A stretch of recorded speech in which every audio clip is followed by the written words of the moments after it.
support, and this stream will improve your game, so let us know in the comment section. Also like it and subscribe our channel to support us and enjoy some more videos. We'll tally at an additional point for every KP that you do manage to pick up. And we're seeing different teams kind of approach these tournaments in different ways now that we have, you know, the rule that we had from Poland not in consideration, where you had to win a final game to become a champion. Now we're seeing teams play a little bit more aggressive, play for those kill points and kind of not go for that first place as much. Well, of course, we still have those teams who are early rotating and looking for the placement points ahead of those KP. Well, it's great to mention that as well, Mark, as we get into it and start landing here, following along with Solafide, who find themselves in Fragment and one of the fragmented buildings. I completely agree with you. In teams looking at that kill point ratio to placement ratio, you have to understand even a win without enough kill points could put you in a position to not make that top 3 and potentially not even top 10. NASA are a team that won a game, but also found themselves barely making a top 10 finish in the overall bracket. So you have to be aggressive when the time calls for it, and there's a lot of teams who are willing to do that. Complexity comes to mind when I speak of aggression here in this North America lobby. Oh, for sure. Super excited to see what Complexity can do. If you saw their quarterfinal game where they put up a ridiculous amount of kills, I'm sure you would have enjoyed it. And if you haven't seen that game, I implore you to go and watch it. 36 kills, like you mentioned, 36 kills in a single game. So we're actually going to start this game off with Solafide. We had the opportunity to have the player profile of Metro, and we learned a little bit about his story. And they're a team that do like to rotate early and get into good positions, but one team that is not having the highest of starts here, unfortunately, is one of our teams from South America, and that's going to be Firo. And that's no good as well. Losing one, Taraki goes down. Colette the only one alive. This team from Brazil and Argentina, but a bit of a mix between Portuguese and Spanish there, but the communication seemed off in game as we're not quite sure how, but Petty Boss, Smile, and 1 Mini, they're ready to finish this off, make sure there's 19 squads in the lobby. Not a great start for Firo, but they're just going to try to salvage as much as they can, maybe try to rat this thing out and see if they can get away. Man, yeah, run as fast as you can, but it's very rare you'll get away from the Pathfinder man, and he's currently missing some shots, but finally manages to get that massive shot to connect. So that will be Firo out of the game. 19 squads now remaining, early action, and it's going to be Smile who have some KP on the board, excuse me, to start off. And that's so important too. I mean, the fact that you can get not just 1, but potentially 3 kills, 1 to 3 kills to start off the game, have a whole nother area to loot safely, and then be able to rotate knowing that you've got an advantage, finding yourself with a little bit of fighting going on already in a lobby that's got a lot of players tense, knowing the first 3 end up making a qualification towards September, top 10 qualify for the next Super Regional, and really allow themselves to be taking some more risks in further games. There's a lot on the line, and so that's a great way to start it off for any squad. As you can see, just another rotation here near Bloodhound Trials, and looking to loot up and get ready. That's the name of the game right now. I haven't had the opportunity to see where the circle is going to be pulling you out with the overhead map, so we had the opportunity to pull that up. You can see it is going to be right in that northwestern side of the map and around the Trials area, probably pulling away from Skyhook potentially as well. So it could be market sort of area. You can see that Pathfinder beacon was available for just momentarily there. So other teams are going to have to traverse quite a lot of open ground here to get into that northwestern side of the map. Pretty difficult rotation for those teams, especially coming from the south side of World's Edge. And it is Jupertinsky, Aimbot Machine, and Desune actually in trouble as well, which would be another one of our squads from South America. This team, mostly from Argentina, is Tenga. And so they are running away as well. Not a great start in this lobby so far for some of the newer teams that he introduced here, especially if you've been used to watching the ALGS, seeing the Northern American teams competing against one another, but they have made it out alive, and they're going to use this Gibraltar defensive bombardment to buy some time. They should be okay, even though they've been kicked out off their rotation path. And one thing I just wanted to highlight there that we were kind of talking about before this game got underway is how we saw the Bloodhound scan coming in there, which is usually pretty scary if you're playing some ranked or if you're playing pubs, but the fact that we believe that it's actually Complexity who might be running the Bloodhound makes the fact that if that scan comes in and you see it coming your way, that you know Complexity is coming your way, which is one of the scariest things, even if they don't know where you are. So Complexity with that Bloodhound, I believe, obviously have to get that confirmed when we do jump on board with them, are going to be pretty scary to go up against. But TSM, one team that we do know have 2 tournaments wins under their belt as far as online competition is concerned, along with their win in Poland and at the X Games, are going to be rotating here into Bloodhound Trials, and it looks like they're going to try and complete this for some extra loot. And as they continue to mess around with the trials, having to ward off the team who was above them just a little bit before heading into here safely. TSM looking pretty geared up, not gonna lie, and it is, Tech, Opal, Anders, not quite giving up yet. They felt like maybe they warded them off, maybe they can sneak in and complete a trial, grab a shield, and then move on, but Panders and the squad, they're not ready to let TSM have this for free, and they're just gonna set up their escape path as well, which is a smart play, especially when you know that's most likely TSM that you're fighting. You need to set yourself up with a way out. For sure, and Pandas here is going to be dropping down and just looting the death box below, picking up some extra meds, maybe a little bit of extra ammo to hand out to his teammates and make their life a little bit more comfortable. But Noble were, in my opinion, one of the standout performers that we saw in the final online tournament. Really kind of, Hodsix said it himself, really good team, really aggressive up-and-coming team that seemed to be having a lot of success, and they showed it consistently across their performance. So definitely keeping an eye out for these 3 gentlemen to put in another performance here and raise their stock even more. It does look like Monsoon as well. Bloods in the kill feed. We'll have to see if that's all especially out of They're in the middle of a fight right now. Nightwing with a big kill, and he is going to help clean up the squad. Pressure may be coming, but he has at least saved the day for now as 6 gets revived. Bowser picks up the purple, and Nightwing with a big start to this game in game number 1 for the Super Regional. And he's going to hit that med kit, get back up to full. Great stuff there from Nicewig. Good to see him back in the grand finals. I saw a tweet from him, obviously explaining how happy he was to be back competing at the highest possible level. So great to see Nicewig back, one of the nicest human beings you could ever wish to meet. And 303 here are going to be rotating, but the only problem is I believe that Sentinels were the team who were chasing them down. And as far as teams with Slay heavy lineups, they are one of them. Strongest teams that we have in the ALGS. And you can see here the scout shots onto them, just forcing them to rotate up onto that high ground, but it looks like they're going to be able to get away without taking too much damage here. The only issue is I think there might be a team that actually got sandwiched between, and Sedox is going to pick up the first down here with the Arcstar. That's a big one too. You know that Arcstar hit just causes so much distress, not even if you get just down by it, but the fact that it's just going to stop your movement and your ADS speed, and it's really going to give the team a perfect time to just say, let's push without feeling like we're going to get punished. High ground though, going over. Oh, and that's a big kill there. RCO, Sneaky Monkey, finds a kill onto Crust, a down, excuse me, with the charge rifle. And so they're going to have to play this totally different. Now that that charge rifle from range has eyes on them, they may not be able to push these kills, and it might mean that the team they were fighting can get away for free. Yeah, just seeing RCO Holiday here has managed to get one of those players down. So 303, they're the team that's really struggling here. They're the meat in the sandwich, so to speak, between Sentinels and RCO. So they're going to be in a little spot of bother, and it's going to be the kills that are kind of being shared out at the moment between the 2 teams. It's going to be Sentinels and RCO who are trying their best to get those final bullets in to get those downs and clean them up. But for 303, basically, it's bad news either way you look at it. Yeah, and it's unfortunate. That engagement goes one of 2 ways, and we've seen it as well, Mark, often in a third-party type situation. If you're one of the first 2 teams fighting, you either get fought by the third team that comes and you're just both teams fighting you, or maybe you're able to fight, create some chaos, and then sneak out and let those 2 teams start fighting one another and just say, hey, I'm glad they forgot I was here. Unfortunately, 303 doesn't get that treatment, not as sneaky as they would have hoped, and it's Sentinels and RCO who end up cleaning it up. But it also shows the benefit of having a charge rifle, how impactful that can be without the big key here, Mark, putting yourself in harm's way to be effective and get downs and get damage before you push.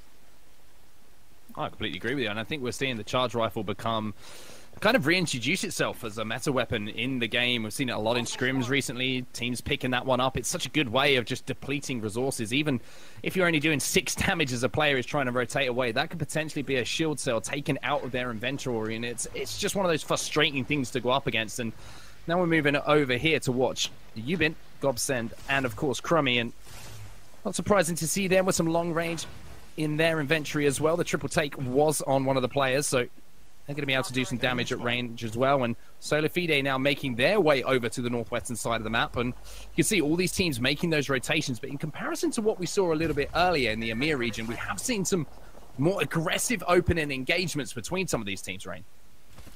We definitely have, and I think it's great to see that. And I think the more the charge rifle becomes, and I know some people are saying, no, don't make it happen. I feel like we just, you know, it is here. The more that becomes relevant, the more snipers become a guaranteed pickup by at least 1 to 2 members, whether it's a semi-sniper like a scout plus a sniper like a triple take, longbow, charge rifle. You're going to see willingness to fight in the open a little bit more, especially with a lot of Gibraltars being run. The dome shield can buy you that time, say, okay, let's disengage from this. We poked enough, we leveled our Evo shields, and now it's time to go and bunker down. What I'm interested in, though, is where is TSM at this point? Because they have just been, you know, one of the more popular teams in North America for a reason, but it's also because of how effective they are. Early rotations have been the name of the game for them, and I wouldn't be surprised to see them in a far along position as to where they believe the circle will end, trying to hold that down and cut off any choke points of teams trying to rotate on them. Yeah, last time that we saw them from our point of view, they were, of course, at the bottom of the Bloodhound trials and trying to complete that to get a little bit of extra loot, and that's a fantastic position if you did see where that circle seems to be pulling. So they're in a pretty good spot here, but Sentinel's playing a little bit of a different game here. You can see the Gibraltar as part of their lineup. It looks like they're going to be more than happy to rotate in a little bit later, maybe play edge of circle, use that dome to get into a position to fight from. 16 squads left here, still following along with Sentinels. Double tap Eva. Not sure if he's engaged it, he can trigger that off, but the golden one will come with the hop-up, and that's what he's using right now. Aim down sights for the gun shield just to take an early bit of poke as they push this building, and now it's trouble from both sides here as Xenox holds down the door, breaks shield, and pops the shield cell himself. Dome shield up for the faster healing, and any disruption that can come from a third party on the outside from range. So now they've taken the house, trying to get in though is Crust. He's getting low mark. And it seems like this could be business if the Mastiff starts hitting, but Xenox, I think, is holding the door safe. Yeah, great push there from Sentinels. It was clean, you know, didn't get one player down, managed to take the 2 players out that were holding up inside of that building. And although they have managed to clean that team out and get some KP on the board, they're still not within that next circle that will be closing. So although the fight was successful for them, they're going to have to make another move pretty soonish, within a minute or so, to find themselves a safer position. But you asked where TSM were? Well, this is where TSM are right now, just outside the north side of Skyhook. And to be honest with you, not in the greatest position as far as having to rotate is concerned here. And I think part of the issue is we saw that earlier engagement with Noble Black taking the high ground from them, and I would assume Noble Black hasn't moved too much. You could see them in that trials area, either right above it or below. And if that is the case, TSM was fighting for that location very early on. And it seems like they're just trying to do the best with a bad situation of now kind of being caught in the open, hoping the shield, the circle goes their way, Mark. We'll have to see if that continues to play. But Bowser and Nicewig, we saw Nicewig with a nice finish, getting 2 kills and putting his team in a decent spot to stay alive. Bowser with 3 himself, so a pretty good game 1 for these boys as they look to take the low ground here as a rotation, potentially. Yeah, KP pretty solid for them, as you say. That's early points on the board, so for them, they're just thinking placement points, placement points, placement points. Get your way up that leaderboard and put them all together and make yourself a nice little package of points at the end of the game. But for now, 33 seconds left until this ring does close into that 4th ring, so we're going to see a few teams potentially drop here as they're forced into some engagements as they try and take these spots from each other. And it looks like the guys here, Six, Nicewig, and Bowser are going to make that move up onto this Dorito building just inside the circle and try and force this team out. Yeah, and this is the most important moment right here for them, especially considering that the circle is still going to make them move. But if they can hold house, if they can hold height, if they can just eliminate pressure from 1 or 2 sides, which they've done, I think, from their back right now, they're in a good spot. They've decided, let's go for it. The Prowler is bursting, but it's on the select fire, so it's automatic with that burst coming through. Six with the big, massive shots. And that is going to hit hard as they continue to push another down onto Desune. That is one of our Southern America representatives as well who is holding that building. I think 1 more to go, and they're going to finish him off completely. The white shield, the only thing stopping in between Desune's eventual demise. Yeah, I think Pathfinder managed to just get away there at the last second. Not sure if that's actually a third party trying to move in on the position of the team that's just managed to take this truck. So they are now in circle, but it's, again, a super clean push on a what's an position on the map. It's something that we don't see too much, to be honest with you. To not get a player knocked in those positions, to not take too much damage and not take too much heals and shields and everything out of your inventory to win that fight is a little bit surprising to me. Oh, totally. I mean, I think the 2v3 helped them in their favor, but it was still a very impressive push. And it's almost out of necessity, because if they don't take that, they're in a bad spot for this rotation, especially if they have that team in front of them and they're playing edge of zone with no cover. Big stuff here, though, as we keep on with Sentinel. Speech trying to find some damage. He puts the gun shield up, and that might have saved him just for a little bit, because he does get hit big time by the wingman, and smwaqas leading the frontline charge on this one.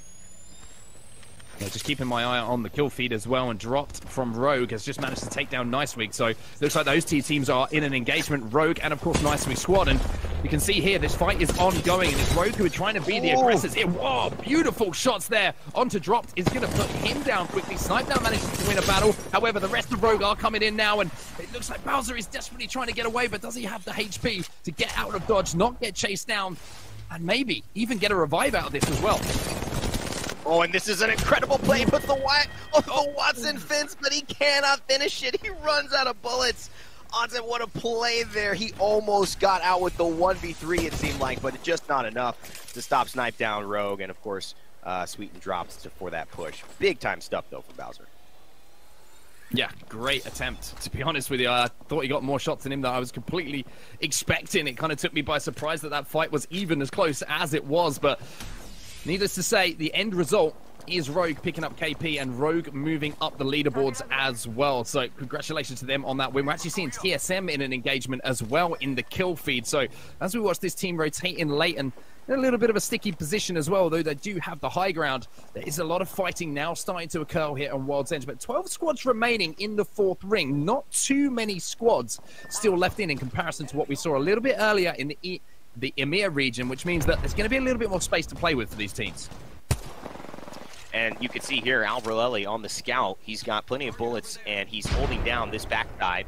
To his right, there is some climbing, and to his front side as well, and above him. So a bit of a dangerous area for sure. You can expect a few rats there. Noct gets knocked by the ring, as well as Rocker on NRG. That is going to take a squad out. 27 players remaining, 11 squads left, and he's just waiting. He sees it, he's going to let NRG go down. That's 10 squads. NRG will finish 11th as Albrelelli and TSM hold the, I believe, northeastern side of this Bloodhound Trials on the low ground. Yeah, I just wonder if there's anyone inside here. You can see Hal is scouting at the moment, doing what Wraiths do and trying to find where that next rotation is going to be, but they've got to work their way through a choke point, and that is meaning they're going to have to take a big fight. But speaking of fights and big grenades, poor old... I don't even know who that was there for a second. It's Sentinels who were actually behind that pill, got hit by about 17 grenades coming in from Rogue, and it was bad news for them. We're seeing Solafide now pushing through. Pride desperately trying to stay alive to finish off this fight, and it looks like Solafide will win that fight and manage to stay alive momentarily. But there's still one more. He's trying to figure out who it is. There's a knockdown shield. He's got to hide and try to peek it on it. Onto the Wraith as well, who's got blue shield. He can jump out and try to get it. He may bait with the res, and you can see now 2 members are alive. Shielding and healing is going up. The Kraber, though, that could get him out of dodge. He misses the first headshot on set, but he doesn't go back for a second, letting the Prowler do the work. Now he's got no cover. He tries the shield swap, but it's not enough, and that is going to be a nice push there from Noble, who have been hanging around Bloodhound Trials, claiming this territory since the very beginning of the game. Oh, it was just for a second there when I saw the Kraber shot come out, I thought something magical was about to happen, but now it's TSM who are forcing their way through the Bloodhound Trials here, trying to get out of this sticky position they found themselves in, and look how clean that is. TSM putting their foot on the gas and just swiping the squad in front of them. Now they have an exit strategy, now they can plan their next rotation. And that's LEC down, Gabismon and Saint, the last ones to go.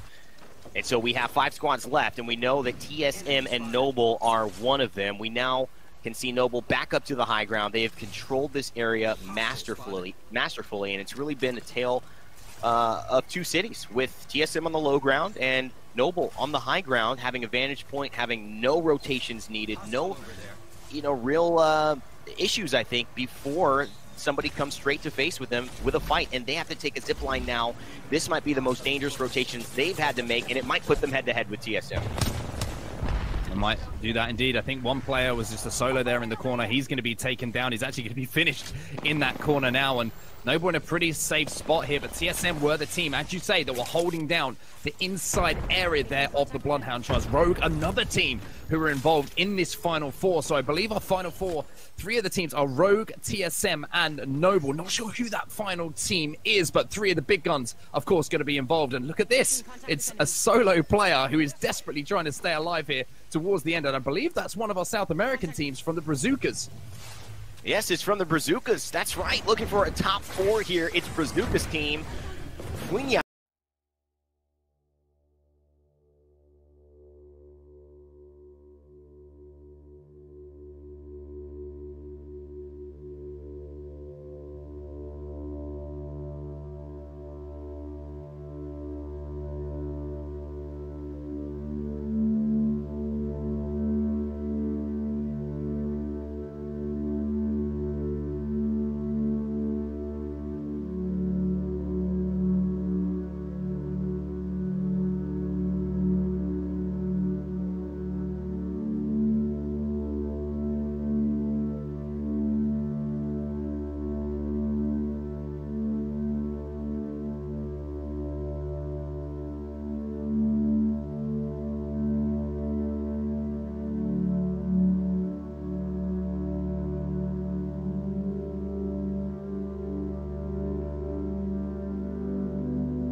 Hey, thanks so much, Jess and Jayla Bravo alongside Fallout to call the action here for North America. We just saw a fantastic game number 1 in Fallout. Not gonna lie, we have some amazing stories coming into this first Super Regional for the Americas, and the games are only gonna get better from here.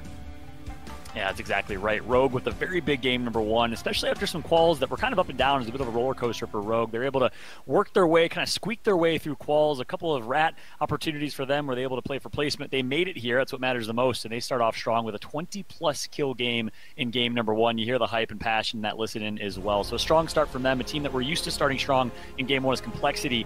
They got taken out early and got 0 points there. So I'm looking forward to seeing what they can do and bouncing back here in game number 2.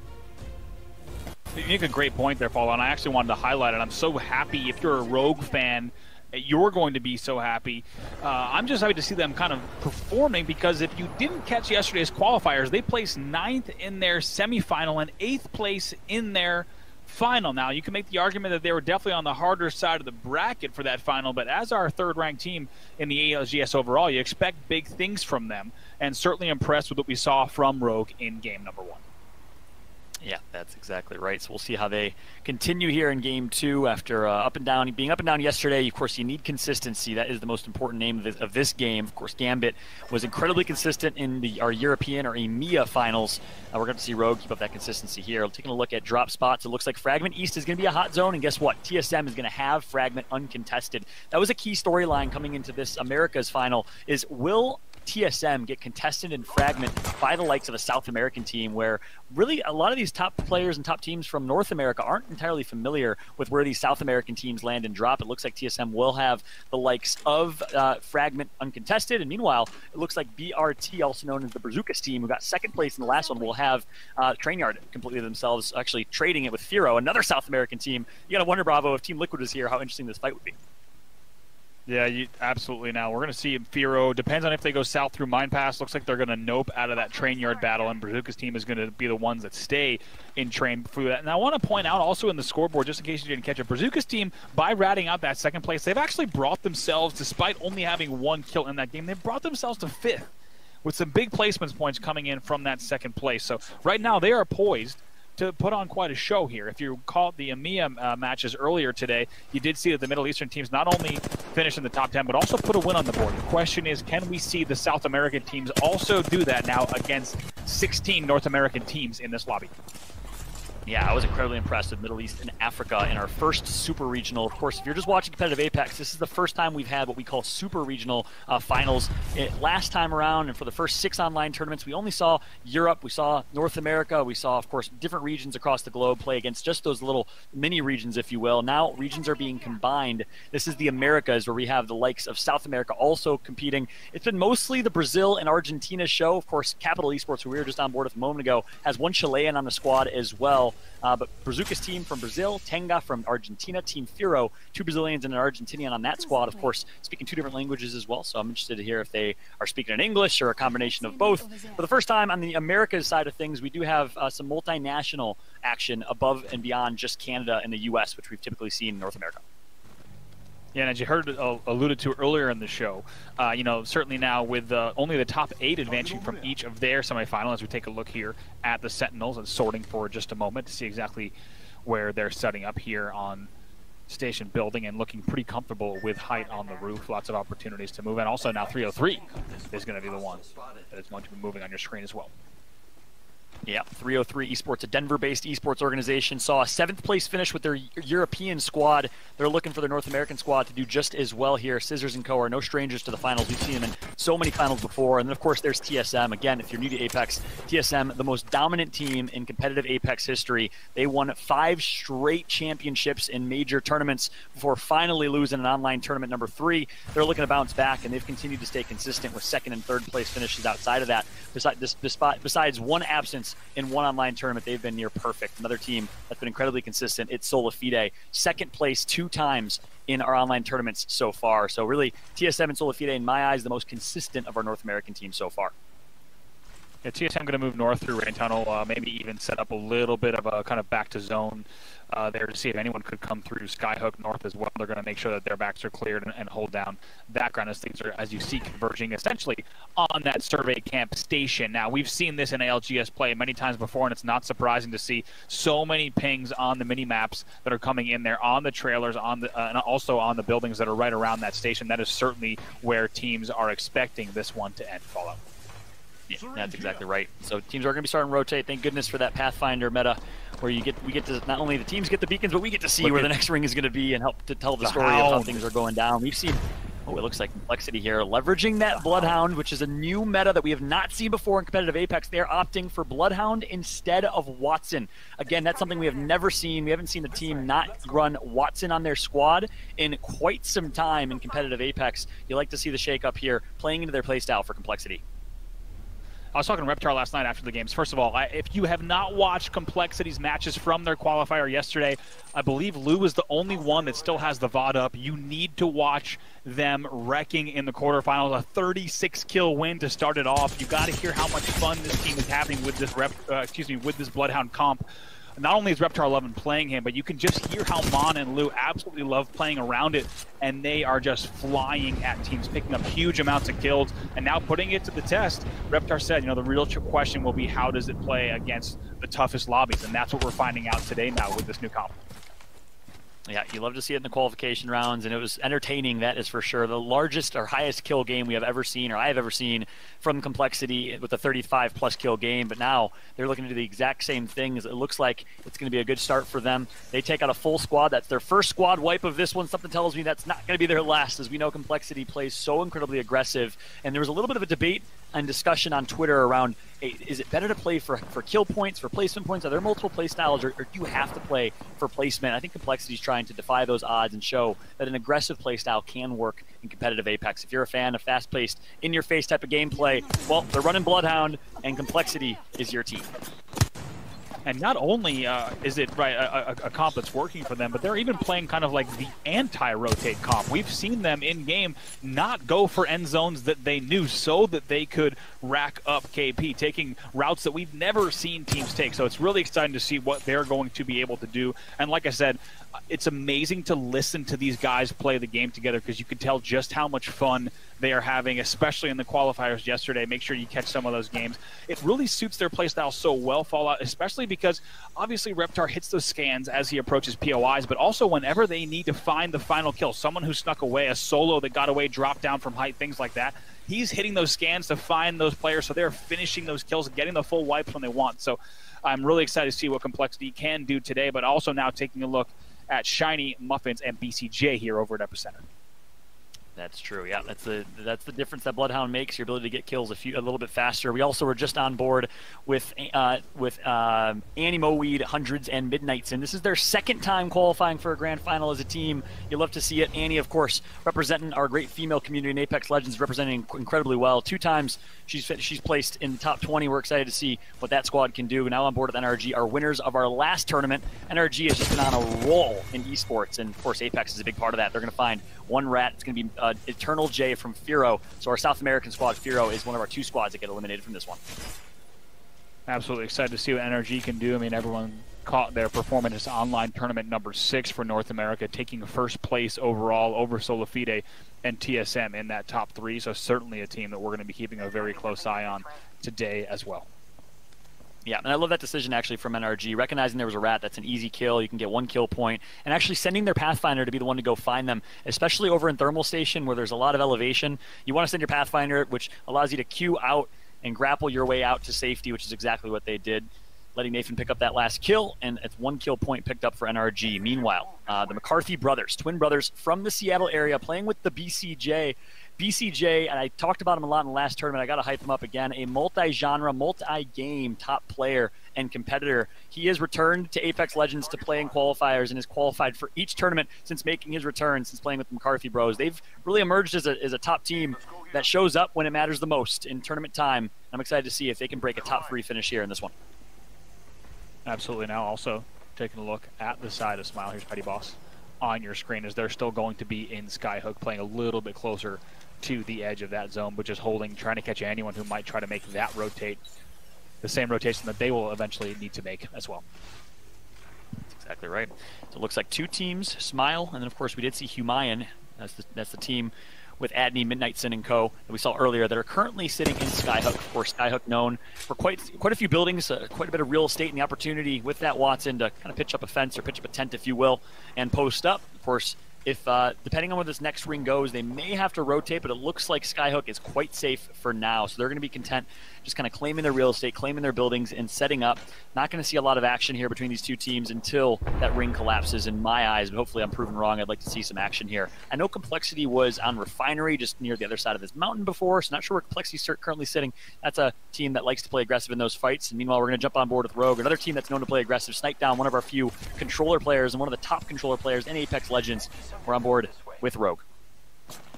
Absolutely. Take a look at Sweet there on the tower for just a moment. They're able to do just a little bit of scouting, going to fly back as well, just to see what he might be able to find if he's going to rotate back with the squad. But now back on board actually with Complexity here. They've made it into Survey, and right now holding in Survey, and they know that based on the next zone, they are going to need to rotate out of Survey closer to that train station, but right now making sure they make a careful road in. you know, it'd be great to get a listening ready with that complexity side, because as I said, it's a blast to hear them play this comp. Excited to see what they can do in this game. Yeah, that would be great to see if Complexity decides to play a little bit aggressive here. On board now with Complexity. What's interesting is 18 squad's still alive. Complexity's finally going to find their prey. It looks like a team of 2, maybe a team of 3. So a couple good shots put in from Lou on the far left as Gibraltar. We'll see if Monsoon and Reptar can now go clean up, recognizing that they have the advantage here. Beast of the Hunt activated for Bloodhound. He's going to see pure red. He's going to get some great damage in as well. Also get to give his team the communications from tracks that he's able to see. And this is the Bloodhound effect. Again, we haven't seen much of it, but Complexity is dangerous with this new Bloodhound comp. Oh, absolutely, they are not afraid, and they are flying at players like we said. I mean, you can imagine with players like Lou and Mon on your team, then you have Reptar in Beast of the Hunt. Are you kidding me? Going up against that team when they have eyes on your every single move, so much damage still coming in from them as well. The really only thing they have to wait for is just a little bit of the timing on the cues. If you know, you're going to hear Lou say, don't go yet, you know, waiting for his cue, and you're going to hear Reptar say the same thing, waiting on his scans, and that's really how they're timing these pushes around those, and there it goes again. Let's go ahead now and get into a listen-in with this side of Complexity, because we are ready to hear them. 10. I'm on the far right here. Do you see me? Yeah. Give me 2 seconds. Give me 5 seconds on scan. They know we're here. They're looking for us. Broke Wraith. Yep, I'm scanned. There's all 3. Yep, I'm up here. They don't know. You're gonna do initial. Me and Lou are climbing on them. One says 60 jib purple. He bubbled. I'm bubbling as well. Oh, me, boys. Yep, I'm pushing. I died so Crack quick. Watson. Man. Watson's 1. Wraith is cracked, man. Wraith is cracked, it's all you. I'm blocking her. Got a Q. Go for it. Come to me. Oh, you're good. Great job. You're so good. Jesus. Sorry. I'm bubbling. No, I don't have bubble. I got double pumped, so I'm sorry. No, I went to the bubble. Yeah, and I thought you guys were with me, and I just got fucking. No, you I were. double tapped in the massive. I died instantly. Yeah, I know. You were just a couple seconds ahead of me. I shield up and everything, man. I don't even know what to do there. No, you're good. And quite a bit of excitement there coming out of Mon. If you've watched streams, you're no stranger. However, that might have been a little bit of a wake-up call, if not. But what even more of a wake-up call is the way that they played that. And to be honest, I did not expect that early in the game. It's pretty rare, actually, to see them go down to only 1 player alive. And you heard Reptar gassing up Monsoon, saying, "You are so good in that 1v1." He closes out, but. It's been great to watch them. Of course, we'll keep an eye on them through the rest of the games, but definitely great to get a listen in with Complexity here, how they kind of move around the map. Such fast decision-making in this new comp, but now getting a chance to look at Brazuca's team once again. As a reminder, that's a South American squad in 5th place after Game 1. Yep, South American squad that was able to rat their way to 2nd place in game number 1. And again, those are new to competitive Apex. When we say rat, we mean you're able to just kind of hide, stay alive, and sneak your way to a top 2, top 3 finish. It's exactly what Brazuca's team did against the likes of TSM, Noble, and Rogue in game number 1. Now they have all 3 members alive, so we get to see what they're made of. And if South America can continue to roll here in our America's Super Region, this is the first Super Region that we've had as part of the Apex Legends Global Series Summer Circuit. This is the kickoff of that Summer Circuit. Drop's going to go down, sniped down already, taken down. So Rogue, we talked about consistency, and it looks like Sweet, the last member alive right here, doesn't have the banner of sniped down, not going to be able to get the banner of dropped either. It's going to be all up to Rogue to try and rat his way to a top finish as well, but he is getting hunted. Yeah, Sweet needs to be careful. Forced to Q. He's in this low ground. Going to try to fly up the tower. We'll see if he can get there. No! Rogue will go down just like that. And a great Game 1 performance from them. A huge one, to be honest. It puts them with 22 points on the leaderboard. However, a Game 2, they're going to have to go back to the drawing board and make sure that they put the points on the board for Games 3 through 5. They certainly can do that, but it will be a tall order against a lobby like this. Exactly right. Petty Boss with a smart flank. That's going to be Team Smile. Get some good damage on, but look, the defensive bombardment is there. Finally, the beacon's going to go down, which is clutch. Or sorry, the ultimate going to go down for the Watson, which is going to be clutch and help stay alive against that Gibraltar ult. But Petty Boss, you're rocking a hard place, trying to do as much damage as possible. He's going to get taken out. Smile gets eliminated from this one by the likes of Sonny, Sanders, and co. So, in the end, it will be the Smile squad getting eliminated from this one.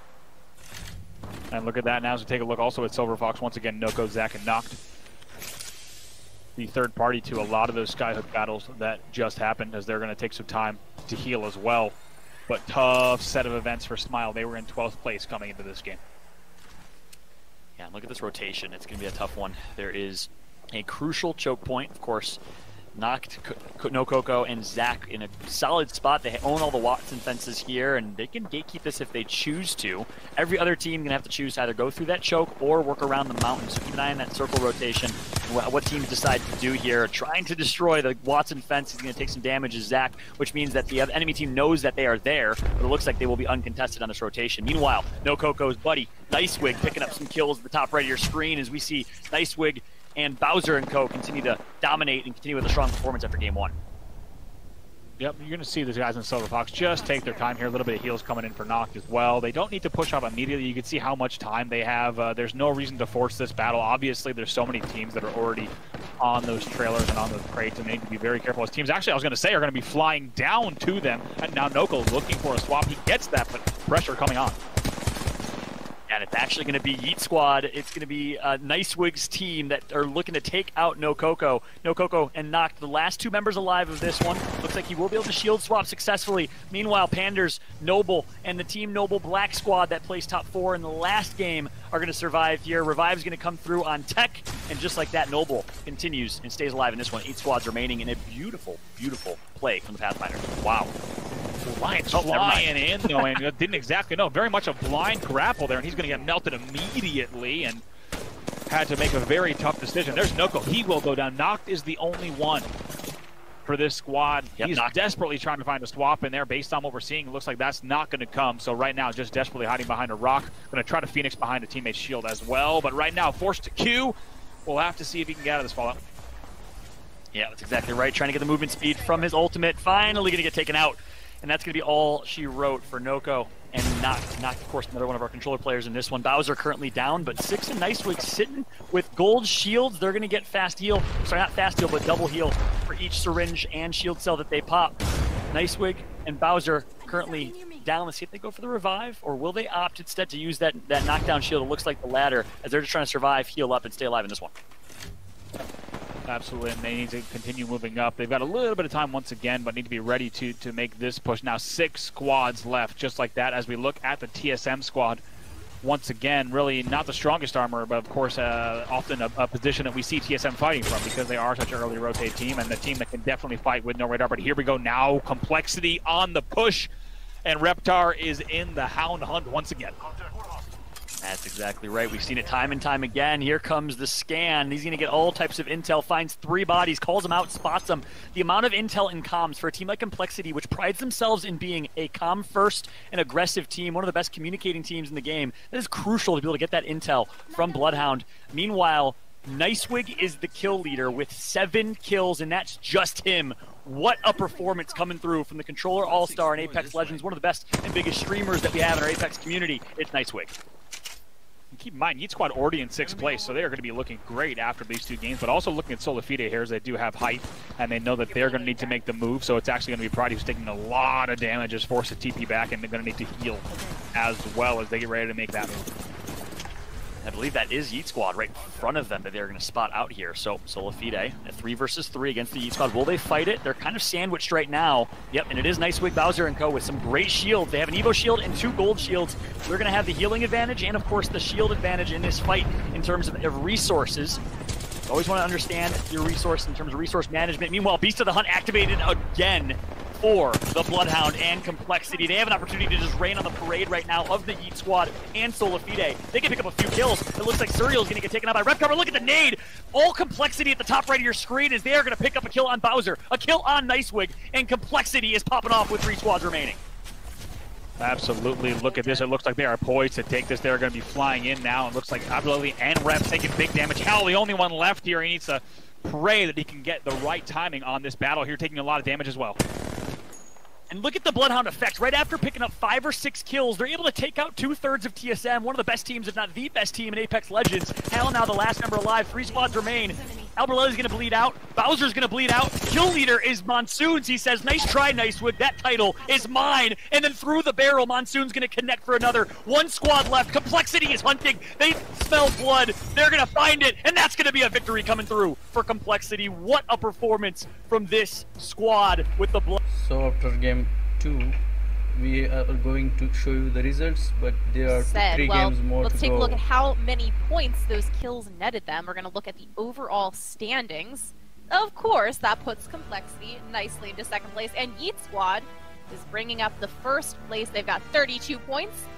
Second, as I said, is Complexity with 28 points, and in third, Rogue, 23. You know, it's funny because Rogue played so well. I was impressed by their 10 kills and their first place they got in the first match, but wow, is the competition steep. I don't even know what to say, how to process this. Teams are really going to have to step up their game here in the Americas region, here at the Super Regional #1 along the way of at you with Bloodhound, and you love to see it. This is a total shakeup for how people are expecting to play. No one is expecting to get pushed no matter what, especially in these lobbies in this type of situation. And so what Complexity is doing is they're saying our play style is more important than the meta. Our skill, yes, is great, but now we have synergy to go along with that skill for a team that likes to move fast, to push you, to do what you don't think we're going to do, and always keep you on your toes. And Bloodhound has fit into their roster in such a beautiful way that it was really almost just like this symphony that we were able to watch, Mark. That's the best way I can describe it, just a beautiful symphony hitting a crescendo, and the entire crowd was just speechless. Some people had tears in their eyes. It was a beautiful performance in Apex Legends. It really was a wonderful, wonderful thing, as we do get to look early on in our game #3 at that Pathfinder beacon as well. You can see a little bit of Survey Camp being involved in that circle. So expect to see teams fighting around almost a similar area to what we did in that previous game as well. But already we're seeing battles going down. And it's one thing that we did note while we were watching the game is how aggressive these lobbies have been. Obviously, Complexity have been a little bit of a catalyst as far as that is concerned. But in comparison to what we saw from the EMEA region, you know, there's been 7, 8 teams going into that fourth circle, whereas we were seeing sort of 15, 16, 17 making their way in a little bit earlier today. You know, you bring up a great point in the idea of one team and their playstyle significantly impacting the way a lobby is structured as they head into the late game. To expand on that, when you look at anything like, you know, a huge movement of people or just one spark lighting an entire trail that leads to an eventual explosion of dynamite, I think Complexity is serving as that party that's starting fights, willing to fight, and then causing other teams to hear those shots, understand that there are downs, and say, wait, we can third-party this. And even if it's just one, that ends up cascading throughout the map. The players who run away from that fight move in areas that then enter into other players' zones where they're looting, where they're still holding on to their area, maybe where they're setting up for in-game. And I think that really is what we're seeing here in North America. So that might be why we're getting faster lobbies, why we're seeing more fights early on. But I also think it's a lot more interesting to watch as we have to now see teams adapt to this different play style in Game 3 as points are becoming more and more important to try and stay in the top 5. Yeah, adaptability is something that we talk about a lot in battle royales and having to manage the situations that you are given. And this one's kind of a little bit of a tidal wave in comparison to what a lot of teams are, you know, used to experiencing in these lobbies. A team completely changing the way that, you know, they're playing the game and they're approaching the game. And Complexity, again, look at this, just hunting down this team that's trying to rotate away from them up this hill. And you just know that they're only going to be holding one key in this situation, and that is, of course, the W key. They're going to be chasing them down, trying to get these kills on the board. And again, it's just working for them. And no fear, and that's one of the things that, you know, is different, because most situations like you or me or either players, they would take this portal and say, wait a second, maybe they got a thermite there, maybe they have a Watson fence, they've got all of the Complexity still going through, still saying what's up, and this is the benefit of playing that aggressively. But there is also a negative to it. There is a risk to it if a team is understanding that now you are ultimately going to be aggressive no matter what. We're going to play around your unending aggression and set something up for you when you do take a little bit more of a risky play. Luckily, though, Reptar able to make it away with about 10 health, healed up with a Phoenix, and Monsoon and the rest of the Complexity boys patiently, but still definitely pursuing this team fight. Well, let's see how Complexity find themselves out of this situation. Let's jump into the team comms with Team Complexity. Just disengage us. Don't fuck these guys. Yeah, I'm lagging too. Just fuck this fight. Yeah. I'm gonna look. Heal up, Rep. They might try and push us. Yep, they are. On my head, on my head. He's on me, on me. He's on me. He's one. Reloading. On my head. Above you. Bro, I'm lagging too hard to fight this, man. I'm lagging too hard! I'm literally lagging so hard! I just rubber band and climbed me up on the rock, dude. Dude, what the fuck? What is this? This game fucking sucks. Oh, Complexity lose that battle, and they lose their heads momentarily as well. You can hear the comms. It's unfortunate circumstances for them, but again, trying to keep that aggression down, and you could hear the frustration in their voices. Obviously, things not quite going their way there. And I think here's the thing, you know, when you see a game like that, you have to expect that there's going to be an avalanche of progressive natured occurrences. One being that when anyone sees or hears a Bloodhound scan, you're going to be a priority for them to get off the table. They know how effective you are. They know how deadly you are. If they have a chance to third-party poke, help a team kill you, that makes their ability to potentially win this lobby that much higher. And Nicewig coming in second place, Yeet Squad doing so well, Bowser in 6. I think being able to third-party that and just approach that with more damage, that was something that was a given considering how well that they performed. But I also just think it was a bit of confidence, a bit of, obviously they say some technical issues, so we'll never really be able to be sure we weren't playing for them. But again, that shows the risk and potentially the reward on both sides of a play style like that. So after a big game number 1, Complexity, unfortunately for them, won't be contributing too much to this lobby. They won't be contributing anything at all, as they are the first team to fall in our game number 3, and that's going to light up a lot of these teams who are fighting around that top spots as well. The likes of Yeet Squad, Rogue, who are of course watching now, Noble, TSM, who are in that top 5. All of those teams are now going to be aware that Complexity have fallen early, and I think that's just going to maybe calm down the lobby a little bit as well. Maybe think, you know, people are going to be thinking they can play the way they usually want to play on the map and not have to fear the fact that Complexity will be running at them at some point. Yeah, I mean, that is also, you're totally right. Now the only team officially down in the lobby, that is going to bring them to, you know, 19 squads and a different play style, I'm sure. Everyone knows that Complexity is not in. So let's head over to Desune, Jupertinsky, and Bowser, who have been having a bit of trouble themselves to kind of get into the rhythm and groove of things in this America's Super Regional. This team obviously representing Tenga, which is from Argentina, as we had mentioned earlier in Game 1 when we were casting, and holding up nicely in Epicenter, blue shields to their name. So a much better start than we've seen over some of the previous games. So we're going to see a little bit of calm in the lobby. 18 squads remaining as round 1 is about to close in around 30 seconds time or so. And this is the team that are currently leading the leaderboard. It was only momentarily we got to look in on Yeet Squad there, who are around the Epicenter, but another team that's going to be looking pretty good to set up in this tunnel, where they were trying to rotate from a little bit earlier near train yard as well in that last game. Pretty similar path for them to be taking. It's of course Silver Fox, Zach, Noko, and Not. And this is a team who have had a little bit of a change around in their composition from time to time since they have been, since they've come together as a 3. We saw Zach on the Wraith, we've seen Zach on the Watson. They've pretty much all had a go at different things, and Noko was playing Gibby for a bit. Now he is moved over to the Watson. It seems like they're trying to find a kind of comfort zone between the 3 players where they're comfortable to have the most success. And you know what? It takes a lot to do that, as well as be committed to content creation, which we all know Noko is. Most of those players, I think, have turned on the stream at least once for sure. But, you know, the commitment to kind of putting in the extra time, not only for yourself, your brand, but also for your team. It means a lot of late nights. It means a lot of early mornings. And it cannot be underrepresented how much effort goes into that. And it seems to be a trend amongst the CLG guys as well. Nicewig and his squad coming in second, obviously, leading the leaderboard right now. And NRG, these guys winning last OT to kind of put NRG into a conversation piece after some very unfortunate starts and roster changes throughout their kind of competitive experience, especially with some of the best players from just a visual, mechanical perspective in Dizzy and Ace a long, long time ago, kind of setting themselves the standard in Apex, but now back in fine form here in the competitive scene, and Rocker looking to push this with the Havoc on set. You can see NRG here, like you say. They're actually going to try and rotate ahead of this team, and this is something that maybe isn't talked enough about. If you see that opportunity to get ahead of teams who are fighting and get a rotation where you can then hold them out once that circle type starts to close in, you've got to take that opportunity. You've got to see those windows and obviously move through them when you do get that opportunity to do so. So I like their decision making there from NRG, deciding to leave those fights, putting a few shots on, but seeing the opportunity to rotate as a stronger one than maybe picking up just a few KP along the way.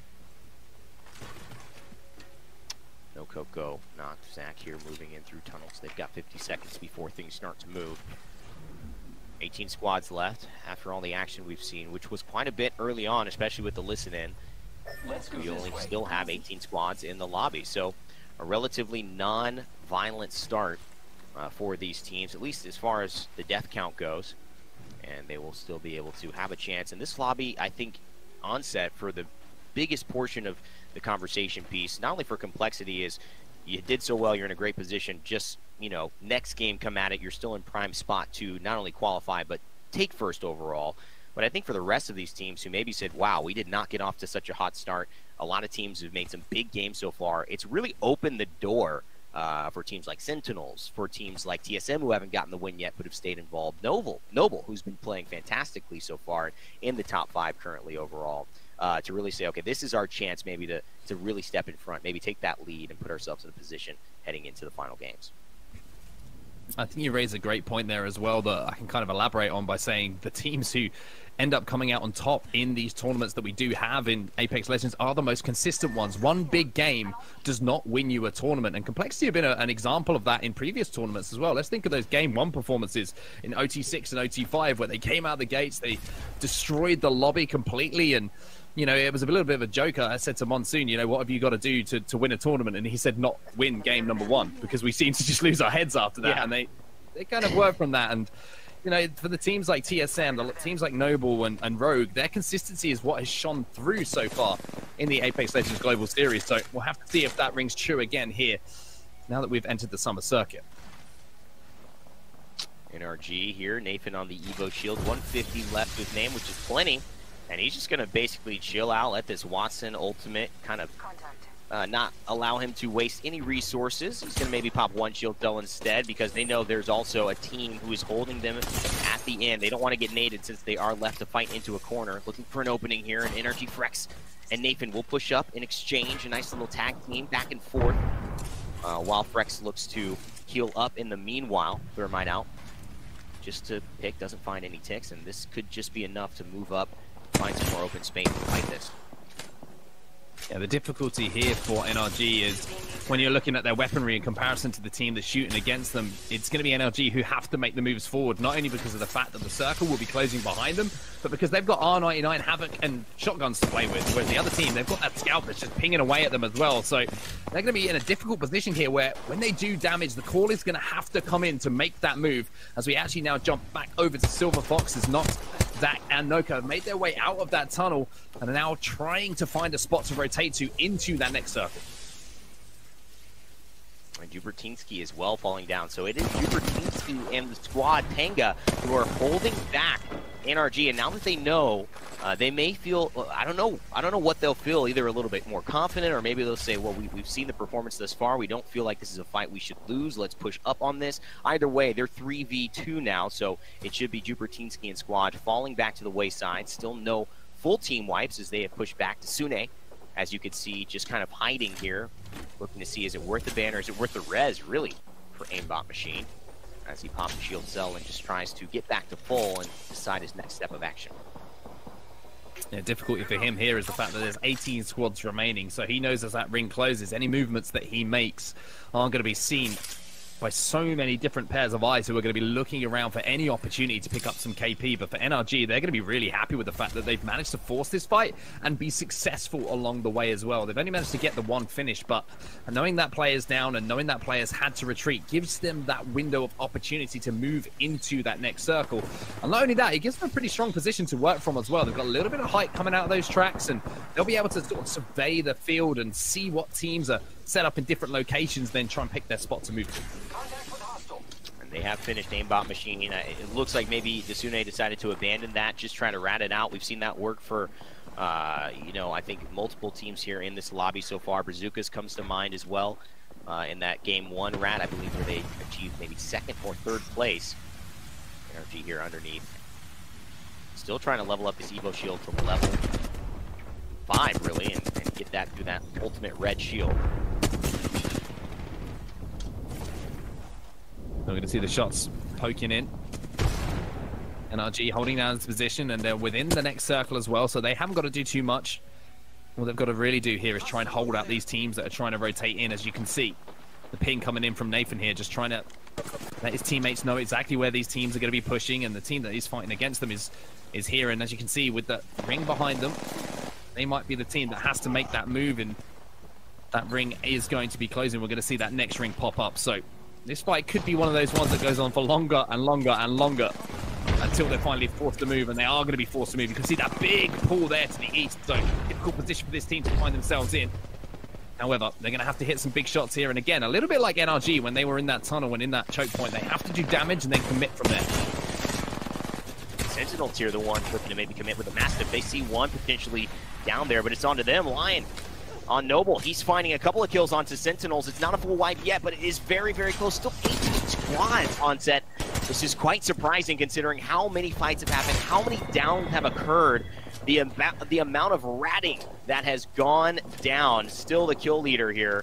Panders looks to fall thanks to Sentinel. Sinox cleaning that up, and finally we will have 17 squads to the name. It is actually going to be Brazuca's team who ends up falling, and now finally Sinox will go down as well to make it 16, putting Noble, Lion actually here at the top as far as kill leader in this game. Let's go this way.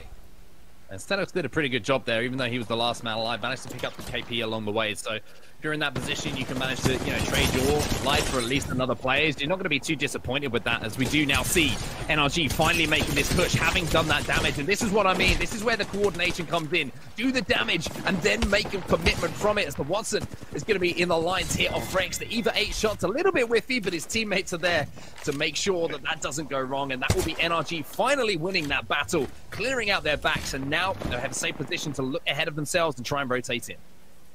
And that was Firo as well, another representative of the South America part of this America Super Regional. And you just got to give it to Brazuca's team, Tenga, and I can see Firo here as well. 3 of our 4 representatives just really making things difficult for a lobby that is already considered with some of the best players in the absolute world, playing at their absolute best here. So got to give credit where credit is due. However, 13 squads left. We finally eliminated a few of the solos, a few of the duos that have been hanging around. The McCarthy brother, Shiny, he finds a nice kill, and Gabizmon will actually take down Snipe down of Rogue, and so that is not boding well for Game 1 winners here in this Super Regional. Yeah, and you can see Drop desperately trying to get out of dodge as well. He's going to pop those cells, and with that gold armor as well, he's going to be able to get his health back up to a fairly decent complement, and Sweet's doing his best to try and follow him to a position as well. But for Rogue, as you say, currently sat at 3rd place in the leaderboards. Not the best of things for them. And just look at that kill feed now. As that ring moves in, so many teams drop in. But one team that is still in a fantastic position here, as you would expect, rotating from Fragment East, is, of course, TSM holding down this position under this rock. And, of course, you have Imperial How on a full red Evo as well. And where we've seen TSM be successful at this, their positioning. Not only are they some of the most undoubtedly skilled players mechanically in the game, and have always been since they entered into the scene, but positioning, they have really focused on it. And just as we mentioned it, it's almost like the curse. As they go to loot, they put themselves in a horrible position, and all 3 of them lose about 80% of their health, and they're forced to use the Rep's ultimate. It's not enough, though. Rebel 6 with the G7 Scout takes down Abrelelli. Imperial House sliding in. He goes into the void, but will he find solace here behind this rock? They know who they have downed. They know that this is a big kill if they can do it. And right now, 7 squads still remaining. So what a play. Could they somehow come back alive from this after the portal and the down member falls going into there as well? Yeah, they tried to use that zip line to get that loot. You saw the armor on TSM when they made that move, and you can understand exactly why they did it. They didn't have the best armor going into these final circles, so look to upgrade, maybe give themselves a better opportunity, but they didn't realize that Smile would be in the position to put those shots down. And it looks like at the moment that player was not finished, Arbolelli. So it's going to be a position where a TSM should be up to a full complement. And you have to give huge credit to Halv and the way that he managed to find a safe position from that pressurized position to not only get into a position where he could actually stay alive, but also get his teammate through the portal and stay alive. Absolutely. And right now, Smile, he's going to look to maybe see if he could set up a portal, not only for right now, but for late game, just to get in a better position to poke, apply pressure to TSM, who they know is right there. Gold shield, thermite burning. This could be a down, and oh no, it is Kubsky who is falling thanks to knock. Bowser, he finds Minions. They're getting rotated on as well, who they've been trying to push onto that new portal, and it is not going to work for them. It's going to be Smile going down, and it is Rebel 6 pushing in with the strength. And this is something that they want to maintain throughout the rest of this lobby. 4 squads left on set, and the havoc starts raining from Dak. Yeah, Zach putting some beautiful shots in with that Havoc. You can see they've got a position of height here, but there's three teams that they've got to contest with here. So they've got to take their time, work out where every single team is located before they try and push in. Whereas you can see the McCarthy brothers and BCJ, also one of the teams that are in this lobby, and one of the teams that are in the lobby that are currently leading the leaderboards is the Yeet squad as well. So now we're going to see the battle going down between Silver Fox and TSM. Reps will be taken down there by Zach, but look at the unfortunate situation they find themselves in, and now it is going to be TSM who actually managed to win that battle. Albrelli getting the finish onto Zach, but that's just going to trigger the rest of the lobby to try and engage now. Born through the fire and the flames, TSM have battled up and down, but it seems like Bowser is going to be the one who ends up taking them down as of now. Nice wig, and the Yeet squad trying to eat their way into a victory after it was claimed from them last game as well. R99 spraying to the right side, and Bowser using the boxes to his advantage like the dungeon boss we know him to be. Imperial Howl, can he do it a 1v3 against the Yeet squad? Yeet! He can't hit the basket fast enough, and it is still going to be Nice Wig and Yeet squad coming through with the victory. They earned it, they deserved it, they played for it, and after that second place finish. Okay, we are closing in to the end of the game. Like, there are 2 more games to go, so enjoy, guys, and stay tuned. Yeah, they are literally 21 points ahead. That is actually insane. It is going to take some hard hitters like Complexity to come through, get the kills and the placements. So what you're telling me is that Complexity cannot have another showing like they had during match 3. The onus is on them. The burden is on them to rack up the kills, because Yeet squad is racking them up. Wow, 54 points. I wouldn't even know how to do the math to see how many points and how many kills other teams would need to get to even come near touching Yeet squad. But let's take a look at some of the other highlight-worthy moments from match 3.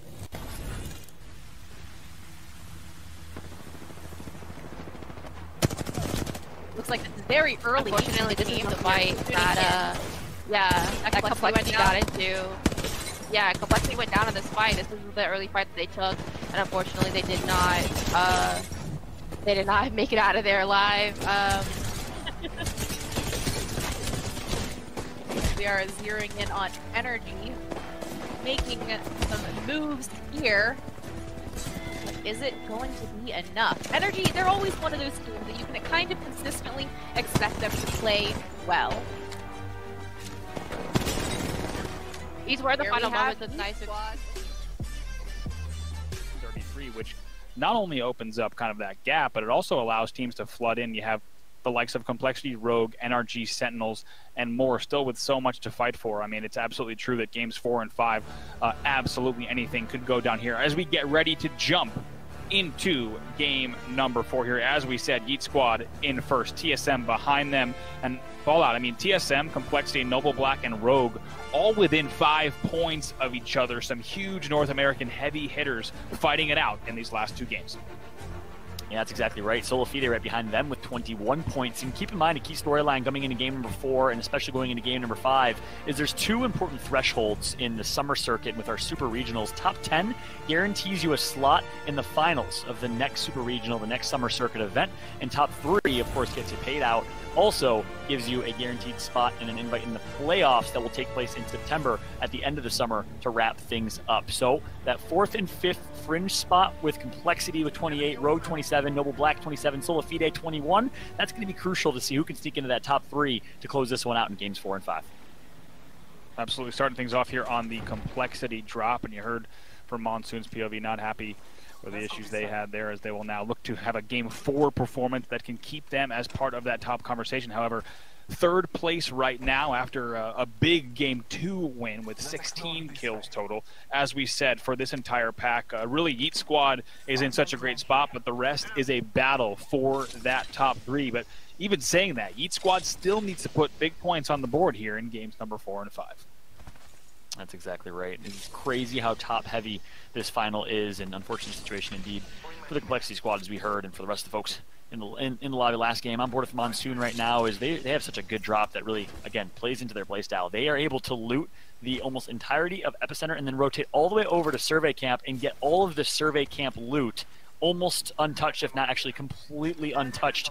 For those that were aware, going into, I believe it was Season 4, was when Survey Camp was added to World's Edge, and it was actually consistent, always 100% of the time you're going to get loot on those weapon crates. So a huge spot for loot, and Complexity is going to be very, very well looted on their loot rotation. Bravo, that's something we were talking about in the off-air a little bit. It was their loot rotation. After this fight breaks down here, of course, you want to watch this. I'd love to hear your thoughts on their loot rotation outside of what we've seen so far. Yeah, first we got to see what's going on here. Definitely, with this side, Noble Black, as they are finding an early engagement, definitely earlier than they wanted here over at Lava Fisher. That's exactly right, and it's going to be 3 kills picked up. So that's huge for Noble Black. Again, one of our top 3 Fringe teams, as they're going to pick up 3 kills. Looks like Noble going to get revived as well. So that's 3 kills already for Noble Black. That's going to put them in top 3, I believe, in terms of overall points. They're going to take out BRT, a.k.a. Brazuca's team, coming from Brazil and South America. So that's another key question. We did see one team from EMEA and the Middle East and Africa regions make it to the top 10 and get a guaranteed spot in the next tournament. We'll see if the same thing can happen if South America can represent the Americas here. As so far in our top 3, top 4, it has been all North America all day. Excited to see what South America can do. Yeah, absolutely. Brazuca's team actually was the highest ranked right now South American team. They're in 13th, so just 3 points away. Excuse me, 3 spaces away from that top 10 spot that they're looking for. However, they will exit as we just saw, so that will be the end for them. They'll need a big game 5. We'll have to see if one of the South American teams can cut into the top 10. Certainly still possible points-wise.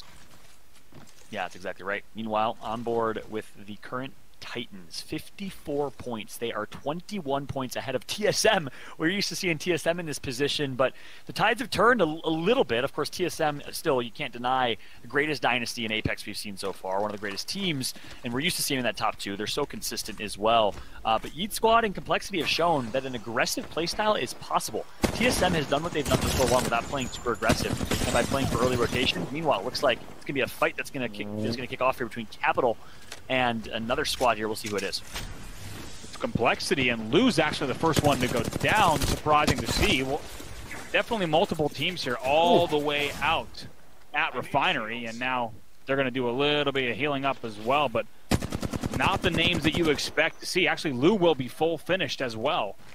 So we're going to have to keep an eye on what Complexity maybe just got caught out on a rotation there. You have to wonder, especially Lou on Gibby is so good. You see it in scrims all the time. You saw it in tournament results yesterday. So good about getting that dome down and making sure that he does not take too much damage to get finished. But you have to think that maybe just caught out a little bit on a rotation and did not expect to run into the exact players they did, or maybe even moving away from a third team to get into a third party, excuse me. And maybe that's what we saw, but very rare that you see Lou get full wiped like that early, what's going to spell a tricky game number 4 for Complexity. Yeah, that's a great call. We were talking about the loop path of Complexity, how great of a loop path it is, and it was almost foreshadowing, as they're on that loop path, they thought maybe they could sneak over to Refinery and get some Refinery loot. They got caught out by Capital, or CPTL, coming from South America. Of course, Capital Esports playing with 2 Brazilians and a Chilean. It looks like they're not done. They're not giving up just yet. They want to get the banner of Lou if they can. Meanwhile, we're going to see a nice finisher come through as RCO Holiday is going to get taken out. RCO Esports Red at least has 1 member taken out. I believe it's just Holiday that's going to get eliminated. And man, like we said, we should be able to see Complexity get that res. You know, they were staying right around Refinery to try to be able to get that. We still see them there. You saw just really quickly on the minimap that might be the case. But yesterday we actually did see them spreading as far as Survey, Refinery, Epicenter, Overlook, like you said, in terms of that loot path. But we'll check in with them later on in the match as we now take a look here at Serial of the LEC side. Such a great qualification yesterday, but not a team we've seen big results from today. They're in 12th. Yeah, one player on this LEC squad I want to talk about is Gabe Isman, former member of Complexity. He actually got replaced a few months ago as we started the online tournament series in around January time frame, and then came out and qualified while Complexity did not in online tournament number 1. Gabe Isman is just a consistent player. He plays with a different team almost every single tournament and almost always finds a way to qualify. Big shot to Gabe Isman, hailing from Jacksonville, Florida. Currently on board of Solafide, though, as another Floridian. It's Metro. We saw the player profile on him. If you missed that, to kick off the show, a wonderful story from Metro. Former professional or competitive football player, college football player, played as a freshman for the Maryland Tarps, and unfortunately suffered a really rough car accident and injury, and really found solace in competitive gaming. He has the opportunity to get his competitive itch out, as it's been great to see Metro and his rise up, and Solafide's rise up as an organization. We should go here. Yeah, Solafide right now awfully close. We'll have to see exactly what happens with the Smile side, as we saw They are in pursuit. A few pings going down as well. No damage out of the 99 of Pride. But they are in hot pursuit here, all the way sorting as they move into Banana. Yep, Clarify gets some good shots out, showing some of his accuracy on keyboard and mouse. Of course, Metro plays on controller for this squad, but 2 members on keyboard and mouse for this team. And that's something we see a little bit here and there. Some teams kind of run a 1 controller, 2 keyboard and mouse comp, just based on the makeup, the strengths, the weaknesses of their teams. As it's going to Clarify gets himself caught out with his pants down there. Is 4, no shield for his name. They're going to door block and have his teammates support Metro, the controller player himself, allowing his teammate to heal back up, and we're going to be neutralized. It's going to be a pure 3 versus 3 fight between these two. And only 15 squads remain, Bravo. I just blinked and I saw 5 squads already eliminated from this one. Absolutely not. Solo Fide going to continue to just move through that Banana, but take a look at this once again. It's the Smile side, still applying that pressure. Exactly right. Solo Fide is going to be dangerous for the squad, who is, again, they're one of the fringe teams from top 3. They need a big performance. Smile has just rained on the parade of multiple teams. It was Complexity last game. Is it going to be Solo Fide this time around? Another top team playing for a top 3 finish. Well, Smile is trying to do it themselves. They're currently in 11th place, I believe, overall in the standings, so they're fighting for a top 10 finish, and they look to impress. They're going to get someone caught out here. Wise decision to take this 3 versus 1, but some missed movement here, and it looks like that individual's able to back out, sneak out, and survive. So Smile tried to hunt, missed the grapple up to the roof, and wasn't able to finish that kill. It looks like a reset will come through. Surprising to see. You saw that. You heard a player climbing immediately as soon as they turned the door. They're able to track that pretty well, but I'm actually unable to finish that last kill. There's still a lot of damage coming in there. No knocks just yet, and they will get inside as you do that ult coming down as well. Yeah, it's actually Sentinels, the 3rd team in the mix here. So we got Smile, Solo Fide, and Sentinels. Sentinels, of course, was Complexity before Complexity, one of the most aggressive teams that we've seen in the history of competitive Apex. We saw that come true in the preseason, of course, at the preseason Invitational in Krakow. As we noted, Sentinels plays incredibly aggressive. Much different Sentinels roster now. Senox is the only remaining member of that original Sentinels roster, as we're currently on board with them. He's joined alongside Crust, former teammate of Teenage, and I believe in that former United roster, watching Peach, Senox, and Crust, this new Sentinel squad, who's another team that we kind of had our eyes on coming into this one. They are currently around Sorting Factory, and keep in mind, Solo Fide and Smile are nearby. It looks like they're going to be content just rotating out. They don't want to die early on. They want to survive to late game, especially with 15 squads only remaining already. Absolutely going to make their way through here. These buildings just to make sure that they're cleared out. You saw they were really careful about exactly how they were rotating out of sorting. They wanted to make sure that there were no teams on their back as they made that move to Trax and towards Harvester, but now they're going to be making this move as well. And actually, I was just about to say, there's a very good chance there are teams at Harvester, and Complexity is one of them. They did not get Lou back in the game, but Monsoon and Reptar together, the Hound is back, and they certainly could make moves here, even as a squad of 2 in this late game. That's true. They won't have the Gibraltar Dome Shield, which is going to help them as they do, again, we were talking in the off-air, but they do like to kind of hunt on the fray and on the fringe of the circle for teams. That's where they find teams most exposed, and it's really nice having Gibraltar for that hunting on the side circle. This time, they're going to rotate a little bit earlier, trying to get center circle and trying to rat a little bit more. It was, again, almost foreshadowing. I called out Sentinels, compared them to Complexity as 2 aggressive teams in competitive Apex, and now it looks like they're going to be matching here. They might be matching here as Complexity is just trying to survive, recognizing they have a disadvantage in almost any fight they take in the form of a 2 versus 3. But when you have Reptar and Monsoon on one team, how good they are individually, it's almost like that's a 3v3 with how well skilled they are. Absolutely. Now taking a look here at Sentinel, as we said, they've got Central Harvester now looking very good in the way of armor as well, as now they're going to need to be ready to make the moves in terms of teams going to be flying in. Of course, they are not just going to want to be comfortable holding Harvester itself. They're going to make sure to take advantage of teams that are trying to rotate in as well. And interestingly enough, that was actually the same spot Complexity used to be at. It was just moments ago. If they had Bloodhound, they would have seen their tracks. Of course, the only Bloodhound on this lobby is Reptar. He's going to use his Q, his scan, detects one hostile. And can you imagine being the opponent team and seeing that you're detected on the radar of a Bloodhound and it's Complexity flying at you? But I don't know if everyone has the intel that they are currently down a man, though, is the question. So that's why they're not going to play as aggressive. You can't be flying like they're used to doing in 2 versus 3s. Just, again, that man disadvantage is so crucial, and now they're going to find another team here. It looks like actually they're going to be able to gain control for now. So Sentinels and Complexity will both be posting up, and will both be content just sitting in circle, early rotations, and they're just going to try and survive to late game as long as they can. Absolutely, that could be the case. I do want to get a check-in with them just because we do have their POV inside. Like you said, right now I'm going to be doing a little bit of patrolling, but we'll hear their listening now as we got Ring 2 closing in 20 seconds.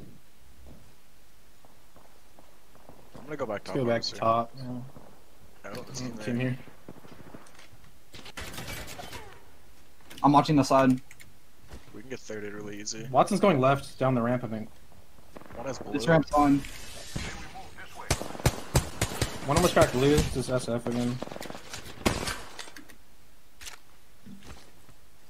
Wrapping around. Yeah, we need to like either fence area or we're gonna have to fight through this choke, but now they're on our fucking ass. There's a team behind us as well. Yep. Shredder. They might push off that. Just wait, I'm lagging. Just watch this shit. I'm lagging really hard. I'm gonna look for a port out the side maybe. Listen, let's move here. We're gonna have to fight the team of the fence, I'm pretty sure. We're gonna have to fight regardless. I might try and port us to the other side of Harvester so we can fight for the fence, or no? Or are we gonna play this side? I think we have to play for this side. If we want a big game, we're gonna have to win the top side. Well, we have to fight this team top or above us. So There's a team above us, and then there's a team top Harvey. I don't think maybe we just fight this Harvester team. I don't know. Or like we kind of just need to fight something. I feel like at this point. You wanna walk up on my side then, or what? That's it. They're up there. They can just insta us. We gotta be really careful. And got a little bit of time there on comms with the Sentinel side. You can kind of tell by the energy, knowing that, and you even heard him say it, if they want to get big numbers, big results in their games, they're going to have to choose which of those two very difficult battles they want, both of them involving pushing from a disadvantageous position into height, and it's going to be tough for them, especially because they are in 9th place right now. It's pretty important, as we said, the top 10 here will advance to the next Super Regional automatically, while the top 3 will advance directly to the playoffs in September. That's exactly right. You just saw the sonar detected pop up that we were referencing earlier on screen. Reptar just getting as much intel as possible. Monsoon currently has no shields to his name, so again, a really rough situation for Complexity. They are just spotting and waiting for Sentinels who are just beyond that double door, that large door. And I'm not sure if Sen recognizes that Complexity is down one, and they can push that, actually take that. Monsoon's able to find some shield, has purple shield to his name, currently in a decent spot. It's going to be Solafide, though, who we know was in that fight earlier against Smile and Sentinels. They are now going to catch Smile off guard. They get 1 kill. Tech is going to down Annie as well, as we see some action heating up on our mini feed. Smile loses 1. They're left with 2 players left. Absolutely. Smile's in 10th right now, so there's quite a bit riding on this game for performance from them. Solafide also in 6th, so definitely a team that is looking to perform here in game number 4, set them up for that top 3, though Metro is the first one to go down, needs to be careful. Now it's just up to Clarify and Pride. Yeah, Clarify put some great shots in. No, and that's going to be a brick hit by Pride. He connects for 84, and that should be enough. Petty Boss bleeds out 1, and Solafide wins that 3 versus 3. Meanwhile, Monsoon's going to spot a few, and they're playing with that continued aggression. Monsoon and Reptar take out 2 in the 2 versus 2. They're not going to get some loot to their name. Complexity stays alive in this one. Absolutely, and this is what's dangerous, right? We've been talking about just what Complexity can do in this game, and something I want to even point out, which is amazing, is if you watch Complexity's qualifiers yesterday, you'd hear Lou say things like, let's wait for my dome just in case we need it. Not even saying, guys, we got to wait for my dome, but kind of saying, we are knowing that they play the way they do, and they're going to fly, and of course they're going to have to be a little bit more careful here today on set in this game number 4 with only 2 players, but the reason we're talking about them is because in 3rd place, they could still make a big point run in game 4 to set them up for the monumentous game 5. Yeah, that's a great call out. Of course, without Lou, they're going to have to play it much different. Looks like Reptar Monsoon are going to spot out their last remaining rat of Sentinels. Such a heads-up play for Reptar, recognizing, hey, we killed 2. There's a 3rd rat sitting here somewhere. We got to find him. And guess what? We got a Bloodhound, so you can't rat when there's a Bloodhound on the enemy team. And it's going to be Reptar and Monsoon that are going to spot him, and they're going to be hunting for a kill right now. Monsoon has the tracks. He has the intel. He knows exactly where this last member, I believe it was Senox of Sentinels, is going. Meanwhile, we're going to jump back on board of the Yeet Squad. They're currently in some danger. Bowser downed but not out. Nicewig in 6 have to go big. Nicewig coming with the flank here. He's going to back out and reset and opt to heal up with that Phoenix kit. The Yeet Squad right now, if you're just joining us here, our number 1 ranked team. Good damage here. Wig now trying to push in. They're going to get that finish there. That's Nathan of NRG who will go down in the end. Just like that, 10 squads left. And, we talk about just how much fun Yeet Squad is to watch as well. And, we talk a lot about Wig, but you got to talk about his teammates as well. Not only, the skill that is on the side of Bowser and 6, but also just how much those guys love playing with each other as well. Yeah, that's a great call. That 6, of course, a former member of Pittsburgh Knights back at the Krakow Poland Invitational alongside Turns and Hodzik at that tournament. And then Bowser, who actually attended kind of as lost his team last minute, ended up playing with an Australian team at the Poland preseason invitational. So that's where you maybe have seen those names or heard those names in the past on their former teams. Now back on board with Monsoon and Reptar. Monsoon and Lou, former members of FlyQuest, they joined Reptar on this Complexity squad, and they've been fun to watch ever since. Meanwhile, Noko, who is a member of CLG, another prominent streamer and competitive player in the Apex community, one of the most humble and kind dudes as well. He's going to be the last member alive for his squad, as he's just going to look to use this pylon, get his shield back, pop this med kit, get back to full health, and rat his way to a top 3 finish if he can. Absolutely. He did just see both of his teammates go down. That was actually, he might have caught it in the feet at the hands of TSM. So Noko definitely needs to be very careful here. And as we take a look now at the TSM side, as they're all the way against that bottom left corner now, going to need to make the move on the edge of zone as well. Not a place we always see them playing, but now they're going to go ahead and get ready. They're looking to find a little bit of better real estate, certainly with that TSM play style, and get a little bit more set up here. 8 squads left. TSM in second absolutely could make a run here to take this tournament. That's a nice kill, going to be picked up on Noko. He's the last member alive. And Bravo, I want to ask you, TSM's currently down by 21 points. I know TSM does not play for second. They play for first always. Do you think they're going to adjust their play style to play a bit more aggressive? I mean, you got to think they have to keep up with the likes of the Yeet squad and Nice Wood can go. I'll get to that in a second, but I want to slow down because Rogue here is now also making moves as they are getting even more damage. Look at this push here coming in from Sweet. He will get some more damage as the Wraith does Q, and they're going to continue moving forward. Several of them taking damage, but in the end, as we see Drew Perkinski going down. That was the side of Tenga, another South American team. Dropped also, forced to pop a bat as well, but so far so good here for Rogue. They're in 5th place, by the way. That's a good call out. Rogue and their team that is able to get aggressive when they need to. Of course, with the likes of Snipe Down, a control player on that squad, they can play multiple play styles, and you like the diversity that we've seen come out of Rogue, but they're currently sitting in 4th behind Complexity. Guess what? Complexity's still alive. Team Solo Mid still alive. Yeet Squad still alive. That rounds out our top 4. And I know Solafita, I believe, did get taken out. The sonar, in these late game circles especially, that sonar is able to see pretty much the entire map once you get to later game circles. So that is crucial information. Again, something you don't necessarily think about is we haven't talked about Bloodhound a lot in this new meta that we're seeing from Complexity. That's another late game advantage in the hands of Bloodhound and Complexity. Oh, absolutely. I mean, you are not used to seeing Bloodhound and ALGS play. Make no mistake about it. Also, players in this lobby are not used to seeing the scans incoming in tournament play, and they are bringing that to the late game here. They have made it to the top 5, but so have Rogue, and Rogue looking certainly much stronger as they've also got positioning and presence established as well. Yeah, and they're able to take out the last member of Sentinels. It was Senox who gets 6th place. And meanwhile, you may have missed the top right of your screen. It's TSM taking out the #1 squad. So I posed the question earlier, Prav, about TSM and how will they play? Will they play aggressive to try and match the aggression? It looks like they are. They're going to take out their enemy team. Meanwhile, Complexity goes down to the hands of their former teammate. It's Gabe Isman getting his revenge. And now TSM in a good opportunity here to get a few more kills to slay out. But they have Rogue ahead of them. They're going to have to take out Rogue first.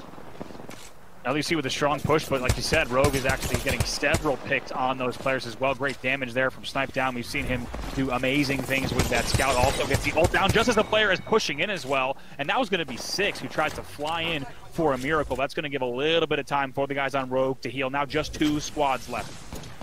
And it's TSM and Rogue to finish this off, a 3 versus 3. But look at TSM's positioning. It is so unfortunate right now. Rogue is absolutely locking them down, but some way, somehow, he has his blind place. Imperial Hal pushing up right on time. He has an opportunity to flank, but Alberlelli's going to get caught out on the flank.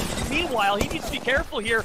Gets some good damage in, but here comes the push coming through. It's Sweet leading the charge. He takes out 1. Snipe Down follows up with a 2nd. The last remaining member of TSM is Reps. He gets taken out, and Rogue is going to win. Okay guys, one more game to go. Stay tuned with us and enjoy. Took a lot of kills and who did not? And it looks like Rogue had a nice showing with 11 kills in their first place placement. So that is going to do some very nice things for them when it comes to the overall standings that we'll see in just a second. Other than that, Jayla, are you surprised to see that we don't have a ton of really high kill squads here? I'm not really surprised. Complexity lost a teammate at the beginning, so they couldn't run the way they have been running in the other games. So they had to play a little bit slower, which meant that they were going to get less kills. Each squad pretty much did put a target on their back by being the fraggers of the last game and by creating such a huge point gap. So I feel like people were kind of like looking out for them and making sure that they don't make that gap even bigger. I thought that TSM might have had more kills than that, but they only had 4. So I don't know, man. At this point, it's anybody's game. Yeah, I think you're right. I think it is anybody's game, and to point out, Yeet Squad, now they are still in a pretty comfortable lead. They've got 68 points, and the second place Rogue has 50, but if you'll notice, that gap is very slightly narrowing. Last time we checked in with the overall standings, Yeet Squad had 21 more points than the team that was in second place. Don't recall who that was at the time, but now they only have 18 more points. Jayla, do you think that Yeet Squad have what it takes? First, but that's entirely up to Yeet Squad right now. It is their game to lose.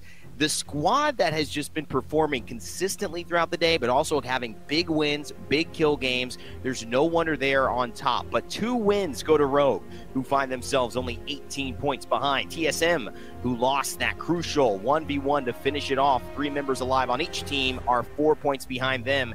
And then Noble, Black, and Complexity. The drama is thick in this Game 5, Mark. And to me, I want to know, who do you have your eyes on to maybe turn the tide or take away the first place prize? I think just to break that question down a little bit further, who I have my eyes on is obviously Rogue and TSM, but we have to keep our eyes on the first place squad, because without Yeet Squad having what has to be described as a terrible performance in this game where they don't put any points on the board, then everything else kind of becomes a little bit irrelevant as far as the conversation for first place is concerned. So I think Rogue, TSM, Noble, Black, who are obviously on the cusp of that third place as well, sitting in 4th, who will get that automatic qualification through to the playoffs as well, are going to be keeping their eyes on that kill feed and hoping they see some Yeet Squad players drop in early.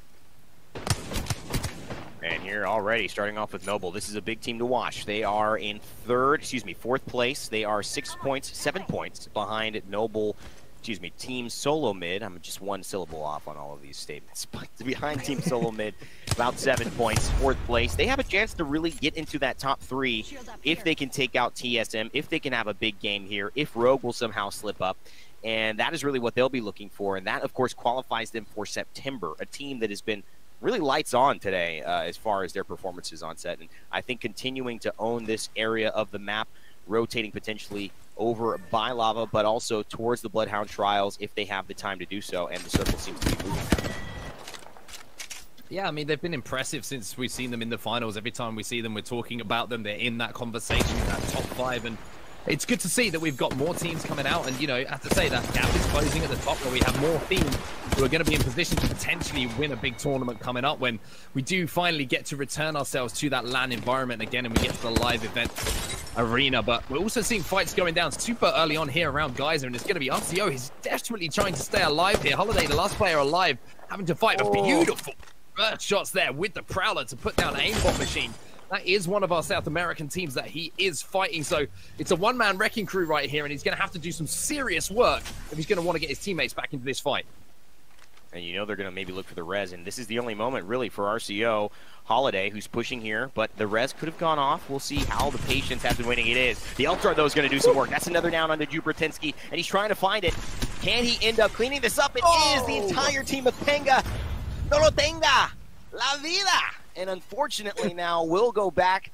And Mark, this is a problem here when you underestimate how good these guys are. Tenga getting into a fight they did not want to finish. And that is just RCO looking great, and a big play from Holiday to keep his team alive and end this one. Yeah, if you're in a 2v1 situation, you need to coordinate that push on that single player so much better than they did there. Unfortunately, they just ended up taking single 1v1 battles and basically gave Holiday the opportunity to win that fight. If you push together, there's a very small chance that he wins that, but isolating those 1v1s, fantastic play from him to stay in that situation. As we see the Pathfinder's going to get stuck pretty hard by that Arc Star here on NRG, and it's going to be TSM, I believe, who are pushing in off the back of that. Look at the aggression coming in from TSM, not holding back, not having their foot taken off that gas for 1 second, and TSM, well, they lay claim to this building almost immediately. And that is not all of NRG out. Remember, there was already the drop from Tenga, who found themselves in about 14th place or 15th place. But there are still 19 squads here, and you can see NRG has Frex still alive and well, and he is just building up those Watson fences so that if anyone does follow, he'll surely be notified. And, of course, he'll at least slow them down, having to shoot it if that's the case. But TSM, I think, are content to hold here. They are in a position to, with a great game, maybe make some magic happen. And I don't think they want to overcommit and put themselves in a bad situation.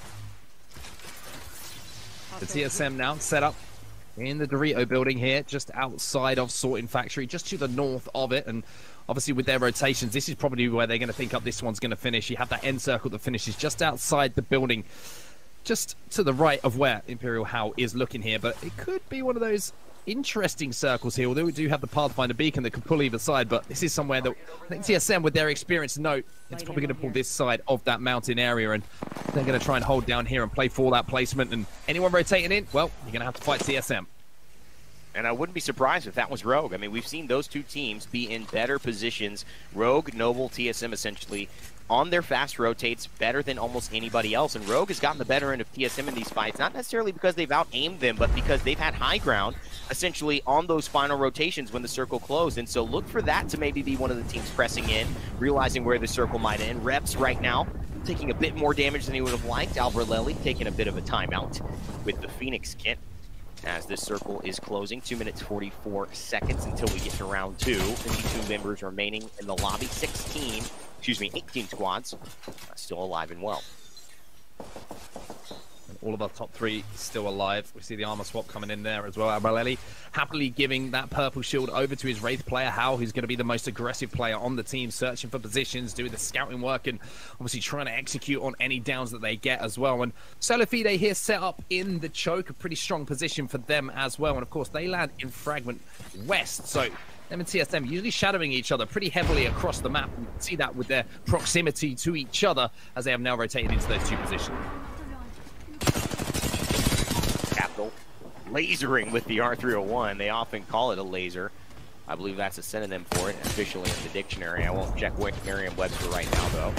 Capital finding that 1 kill, but looks like Brand's going to have to enter the void, and the caustic gas now potentially doing a little bit more harm than good, but at least adding to the chaos. Can they get the revive? It's going to make a noise. Will they find a bit of a push? You could see trying to just hold the door, and he will get it. So Capital living for now, even though it is much more of a crazier lifestyle than they would have expected in this small little building. And there's the Airstar for the down.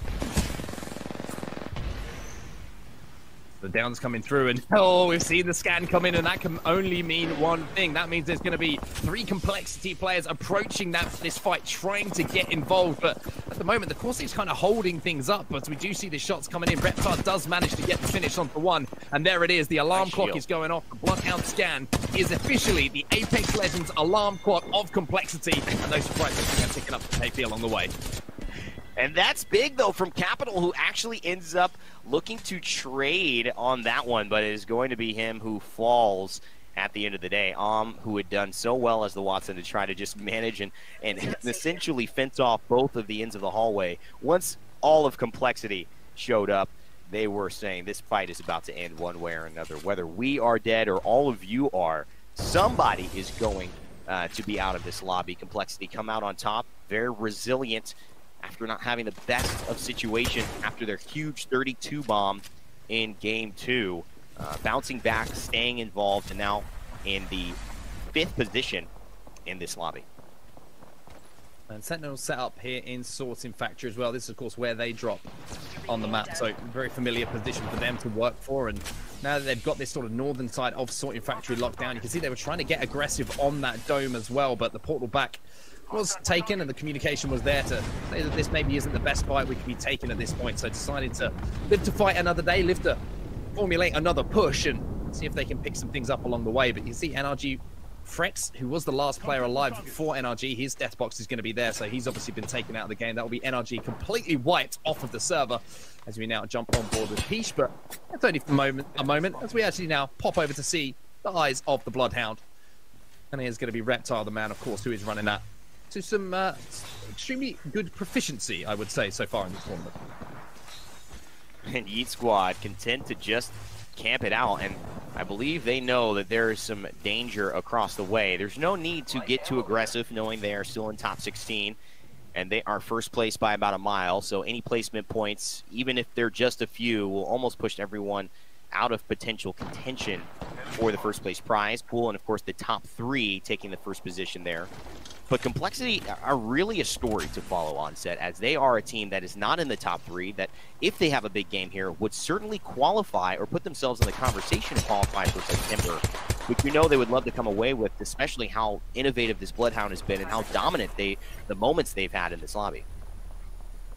Oh, 100%. And I think all teams are going to be looking forward to those playoffs, to those next tournaments, and thinking how they can improve, where they can get better. And Complexity have been a good example of that. The way that they've changed from the last tournament that we saw to this tournament with this composition that we're seeing them run. And it's been effective for them. They did obviously have that unfortunate circumstance, but if you're trying to hunt down other teams, then the Bloodhound really is an effective legend to be using, and they've showed it so well so far in this tournament. As we now jump back over to Sentinels, who are going to be in a battle here. It's going to be a Pathfinder kind of caught with his trousers down, and he's going to be taken down here by Xenox. Beautiful push here coming in from Sentinels. And you get the feeling here, Rainday, that Sentinels are kind of hungry for kills a lot. You're making portals, making aggressive plays to try and third party a lot of fights, and it's brought them to success so far. And, you know, that was a big kill as well, because that was dropped from Rogue, and this is one team that is in the top 3 that we haven't really checked in with this game, and would be great if we can get some observation on what Rogue is doing. I mentioned them against TSM and their early rotations, but we saw them lose one member there, and it's Sweet. Ooh. So in this situation has really put them in a precarious one, because TSM are 4 points behind them as it stands. If Rogue go down here, TSM will almost certainly pass them in this game if they stay alive. And Noble Black and Complexity, especially Complexity, keep having a big game, could kick them out of the top 3. So Sweet has a tall task on his shoulders right now. Yeah, he really does. And you talk about that top 3 and how important it is for these players to qualify for that playoffs, qualify for the next tournament, take a lot of the stress out of their gaming situation where they don't have to play in these online qualifiers. And it looks like Complexity now have managed to get out of dodge and will get the revive to fight another day. But Sentinels versus Complexity is almost like, you know, it's a headline act, isn't it, in a boxing match or, you know, a UFC fight that might go down. They're both so aggressive. They're both so individually talented. And we just kind of want to see these two teams run into each other just for my own personal kind of benefit. Sweet here, hiding out. He's got the purple shield. He's the Wraith. This is, you know, unless it was the Pathfinder, probably the best legend you can ask for with the best situation and gear you could expect. Complexity on a late rotation here in the ring, and they are going to hope to make as little of an entrance as possible, especially if someone is trying to gatekeep them on the outside. But plenty of meds to survive this one from a health perspective. Number 1 team here, CLG. Nicewig, Rebel 6, and Bowser for Yeet Squad. Sitting pretty as 15 teams remain, and round 3 kicks off. Yeah, great position for them as well. You can see they're not having to be as aggressive as maybe they have in other games, because they have that points cushion that they've worked so hard for to put themselves in this position where they can kind of let the rest of the lobby do the work and try and pick off any late rotators in who might be involved in any scuffles and just be the ultimate third party. But as I say, the heavy lifting has been done here. It's all about execution on this moment here for Yeet Squad, and if they're able to keep their composure, keep their heads, which I think is something that a lot of people don't realize is incredibly difficult to do, even if you are that team in first place, then they could come out with the championship win here on a tournament victory.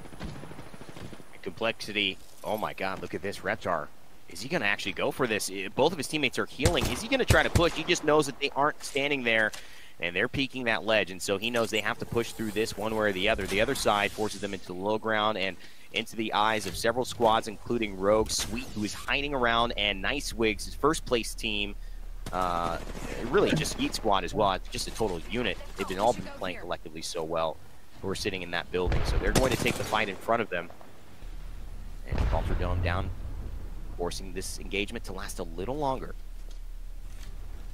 I love the fact that you said, I wonder if Complexity are going to take this fight. And it's like, obviously they're going to take this fight. It's Complexity. They don't care if they're at a disadvantage. They like running at people. They like killing people. That's where they have their success. And it was almost a surprise to see them after 2 attempts give up on the 3rd and just decide to rotate in. Right. And as I say, maybe look for another fight that's a little bit more in their favor. But as I say, they're always on the hunt. And there was a pun intended on that one, to try and find those KP. But this is the team that really does have the entire tournament in their grasp at the moment. Still set up inside this building, still set up in a fantastic position for if that ring is going to pull just outside that Dorito building to their right. And as we say that, we talk about positioning and the tournament situation. We're going to see some fighting actually going on here in Fragment. It's going to be a beautiful little massive shot to finish off that player, and it's going to be Animo who does manage to win that fight. And That's going to be KP on the board for them. And we haven't talked about this team enough, but what they just did in Humian, incredibly helpful for Complexity, because Noble Black, I believe, just got finished, and they are a team sitting 3 points ahead of Complexity, eyeing that third place spot as well. So Rogue Sweet still maintaining it with TSM, but now at least one of the members, or one of the teams in front of Complexity's journey to qualify top 3 has been eliminated, and almost assuredly will push them into the 4th position so far in this lobby. Really an interesting story how this is developing, and they have found low ground, which seems to hold for now. Lou with the Gibraltar can buy some time for them on the dome shield, even if they do get into a sticky situation. But there's the Thermite, already pressure from a lot of the high ground here.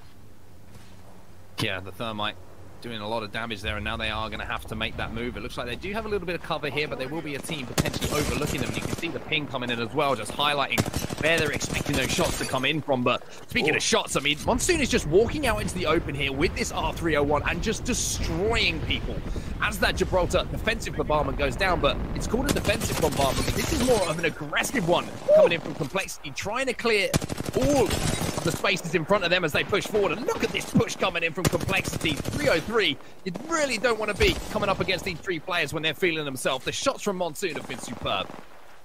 And it's almost looking like 1, 2, 3 just all knocked down in a row. 303 go down as the R301 takes first place again in that battle. Somehow Complexity just bully and push their way through, and the story continues. This is looking very similar to that big game that they had earlier on, and they are now in an even better position to be taking over that 3rd place spot. But we haven't checked in with TSM in a while. We still believe Rogue Sweet is alive, and so that is carrying at least Rogue into a decent spot. But if Complexity keep getting these kills on set, it's not going to matter if Sweet just survives. It's going to be too much for them to potentially really, I think, hold on to if TSM and Complexity have these huge games.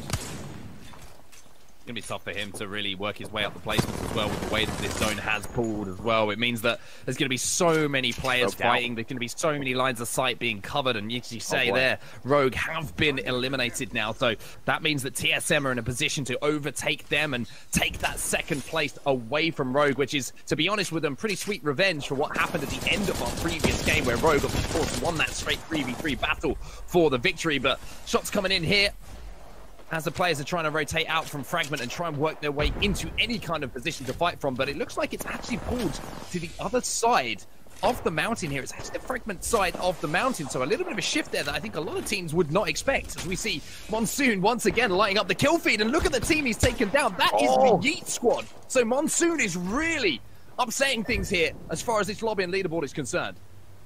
And 6 is still alive.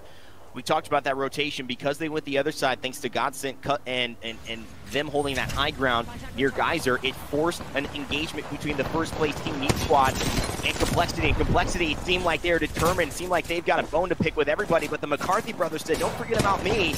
They're going to take down some pressure here from Zach. And they're also going to help find No Cocoa Puffs as well. 9 squads remaining. That entire unit is going to fall down. Silver Fox, I believe. And then that is going to allow the McCarthy brothers and BCJ to move up here onto this high ground into the zone. Shows its base for zone Circle 5. Great push here from Muffin, Shiny, and BCJ. Been one of the staples in all of our finals that we see so consistently. It's getting a little bit late over here, and I can only just about manage to get that word out. But fantastic finish from them, and Complexity still in this fight. Like we said, a minute remaining on this next circle. They've got a tough rotation to make, though, however. But that big pull from the south to the north really would have disrupted a lot of teams, especially the likes of TSM, who had to make that rotation out through that choke. Shane up with BCJ, kind of well sitting here in the top 10. Top 3 would be a far reach, but I think securing their spot at least guaranteed for the 2nd Super Regional is what they are fighting for, and it seems very possible here. Hero as well, one of our representatives from South America, is actually going to get the kill in the kill feed on the right-hand side, and Shiny, he's just going to use the Phoenix kit behind the protection of his twin brother. Muffins here on the Gibraltar, and then hopefully go for a res. No portal available, no Into the Void, so a bit risky. And we'll follow along with him in a second as we go back to Complexity, who are still having an incredible game here.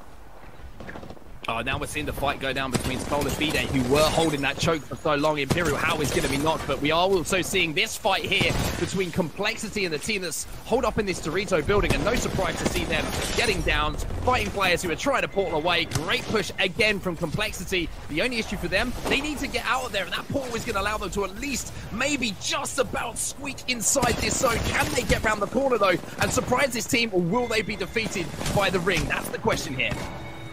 Oh, and that is going to be it. But Complexity, after having taken down a placement, reaching what looks to be top 4. Actually, top 4, it seems like, as Solar Fide burned them down. Might have done enough to take top 3. We'll have to see there if they qualify for September, but we'll have to see if Clarify can keep hitting the Mastiff here to maybe win this game here. He goes to fall down, and it's just Pride left alive. 2 squads left as they take down one of the Latin American competitors in Furo, and now Crummy is in the way between Solar Fide's Pride and the Mastiff wins at the end. Solar Fide go down. What a finish there to finalize our finals. Here we goes with the final results. Keep enjoying, and you know what? They still are in that top 10 spot. Next, we're gonna take a look at the kills leaderboard and find out who had the most kills overall today. Of course, it is NiceWig. Jayla, is there anything at all that is especially impressive to you about this kills leaderboard? Honestly, I am not surprised at all by this leaderboard right here. Monsoon and NiceWig were the kill leaders in the game that Complexity won, where they both nearly killed half of the lobby themselves. So I'm not really surprised. Seeing NiceWig's teammates, seeing members of TSM and Solar Fide, these were some of the top performing people in this tournament. So I'm not surprised at all by these results. Yeah, and just the fact that Yeet Squad are the winners, of course it would make sense that NiceWig would finish up with 18 kills. That is an insane amount. Jayla, have you ever dropped 18 kills? No, I have never dropped 18 kills. But maybe one day, maybe I'll take some lessons from NiceWig and drop 18 kills one day. And maybe we'll see Yeet Squad and Ninjayla up there, competing in one of the future summer circuit event. But before that can happen, I do want to take a look at the moment of the match. So here it is.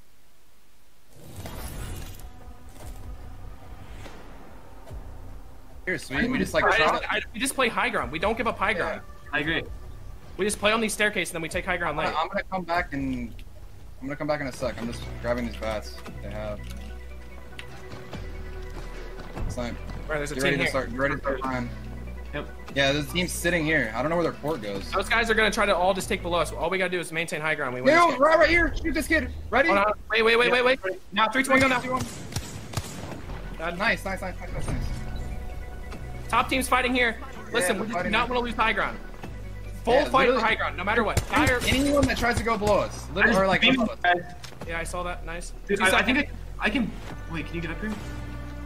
Just do not get back here. Up here, snipe. Late in the zone, put a gen down. Whenever the gas is close, put a gen down. I'm walking over here. I'm walking over here. They're porting there. That's fine. I'm walking north. Okay. They're porting here. Just if they try to run in, shoot these kids. Right here. I'm watching our north. North is on the gas line. I got one. Kill. Nice, good kill. They don't have portal. Shoot Watson. Listen to me. Got him. Nice. On the ground. Now it's trying to shoot you guys. Stay high. Solo Wraith on height. Almost cracked. Dead. 2 teams. Last team. Trap them on that roller. Trap them on the behind roller. Break. I'm gonna shoot Jen. Do we have nades? I do. I have thermites. Jen's down in 2 seconds. 47 on one. One's pushing below us. Solo under us. Can we drop on this kid? No, they're all going. They're zipping out. On my stairs. 163 Wraith. 108 on path. Red Evo. I'm healing. Mount this. Challenge this. I got beam. Have to bat. Last one dead. Wraith low. I got it. Last in front of me. Queuing or batting. Queuing. She's low. You got this. Go! Baby. Fucking go, baby. Okay, that's it for today, guys. If you enjoy the streams, please do subscribe and like, so that we can come up with some more content about ALGS tournaments and highlights and some stuff. So thank you everyone. Bye bye.